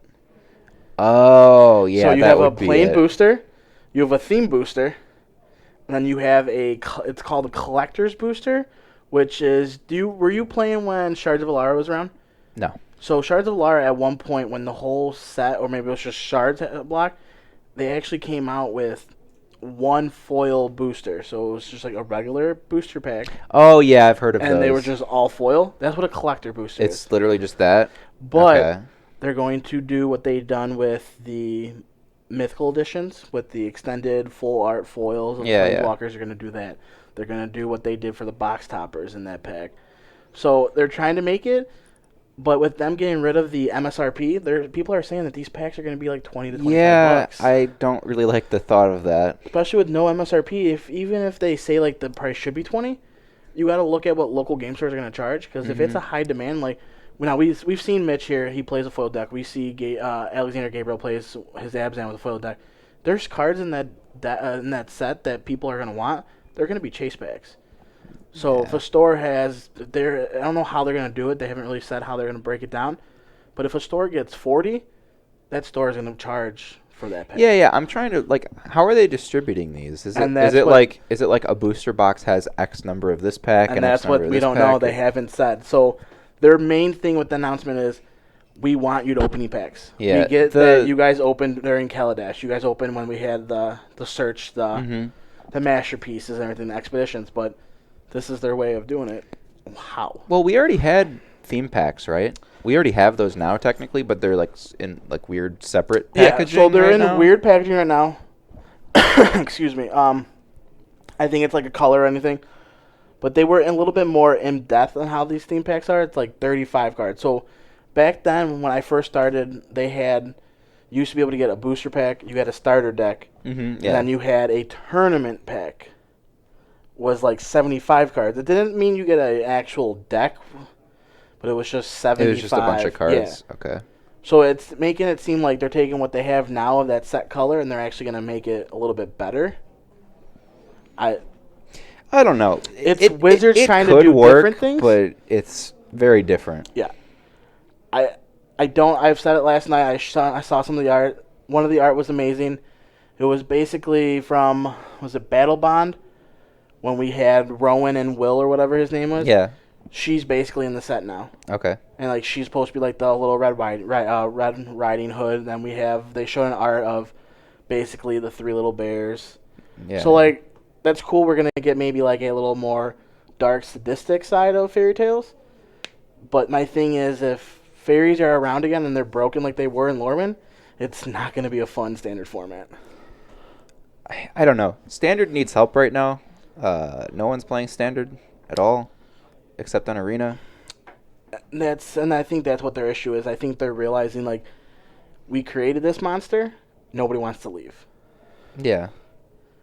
Because I know when they said it, like Hasbro's released the like sales of last quarter. Like, yeah, Magic is up, but Paper's not. Like Arena's strictly up, Paper's not. People are thinking like Paper's dying. It's not dying because as long as your stores can support it, it's going to be around. I think the issue, though, is Wizards has to incorporate more stuff for us to do. Well, there are a few problems. Like, F&M promos are gone. Yep. That's part of the problem. Yeah, you have to basically get a Showdown pack. So, also, PPTQs are gone. Yeah. Showdown, like, original Showdown packs are gone. They've been replaced with, like, the... Yeah, they're like Showdown. They're called something now, which... There's 2 different versions now, too, which you get a... There's the red one and like the silverish. Yeah, so one, the regular, like the silver grayish one, basically you get, it's a still 4-card pack, but you get a basic land with a Planeswalker stamp symbol, basically. You get a rare, an uncommon, then you get like a promo. Yeah. The promo's not even foil though. So if you get the red pack, which is the premium booster, all the cards are in there are foil. Yeah. It's 4 cards. So it's just like, how do you determine... It's also, like, you compare that to... Because you only... I think stores only get, like, 48 of those to last 12 months. So that's so many less promos. You compare that to F&M's before, where you'd be... Some stores, everyone gets a promo. Some stores, like, will give them out to top 5. They're forced to do, like... We can only give these packs to, like, top 3 or something like that now, right? Well, so how they've been doing it here is it's been based off attendance. Okay. So, and that's something that we've been talking about is Standard Showdown on a Sunday. It's been low. I don't come often because my only time I can come on a Sunday is for Modern. I don't usually have the morning, mid-afternoon to play Magic. Because my Sundays throughout the whole year, I normally bowl. So when I get done with bowling at about 5:30, I rush here. Okay. But like we were talking about it today, we had a total of 5 players. I was thinking about coming out. Okay, you just turn off the camera. I was thinking about coming out, but I wasn't sure if like anyone was gonna show up. Yeah, and that was like my big thing is like it's supposed to start at 1. I was running late, and I was like, I'm running late. They're like, oh, don't worry about it. So I'm just like, all right. So you're not rushing me to get there. I know we don't have enough players, and that just for me that shows Standard has an issue. Yeah, Standard is healthy, everyone says, but it's not. Wizards is going through this whole phase where they don't want to ban things. I think the format itself is fine, but there's so many reasons outside of the format why people don't want to play it in paper. Well, like, I hate to say it, like I've been slowly getting rid of a lot of my Standard cards that aren't played in Modern and just picking up Modern. Yeah. Because overall I feel more safe by buying a Modern card. So if I buy a Lily for 100 or an 80, I know it's going to keep that value. Yeah. And we've seen this, like. Tarmogoyf has gotten reprinted how many times, and how many times has it still went down, but it just went right back up. And like I'm more comfortable with that when chasing after a Standard card that's $30, and then when the next set comes out, it drops down to 15. Yeah. I don't feel comfortable because that's my money that I'm putting into it. I guess people look at it a little bit different, but that's how I look at it. But you also got to think about this historic format they're trying to push now. But they're not even pushing it in paper, only in Arena. Yep. So, like, I don't know. And that's the other thing. Brawl will end up being back on Arena. Yeah. So if you're going to make Brawl a thing on Arena, give me Frontier Brawl. I don't want just Standard Brawl. I want from other sets. Well, and that's the other thing I don't understand. Like, they have everything from Shadows over Innistrad Forward coded into Arena, and they just don't let you play with the cards for some reason. I feel like they're scared just because of certain things, but they have to. what they don't realize is, yeah, Arena's doing well, but Arena's not for everybody. And me and Dan joked about it, and it's no disrespect to anybody. There's a lot of bad players playing on Arena.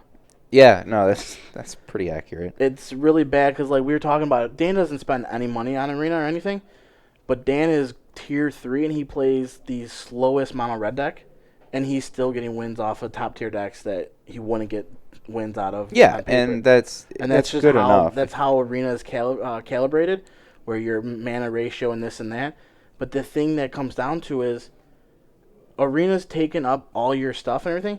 People are allowed to pre-release beginning of the week when the set is about to release on a Friday. Mm-hmm.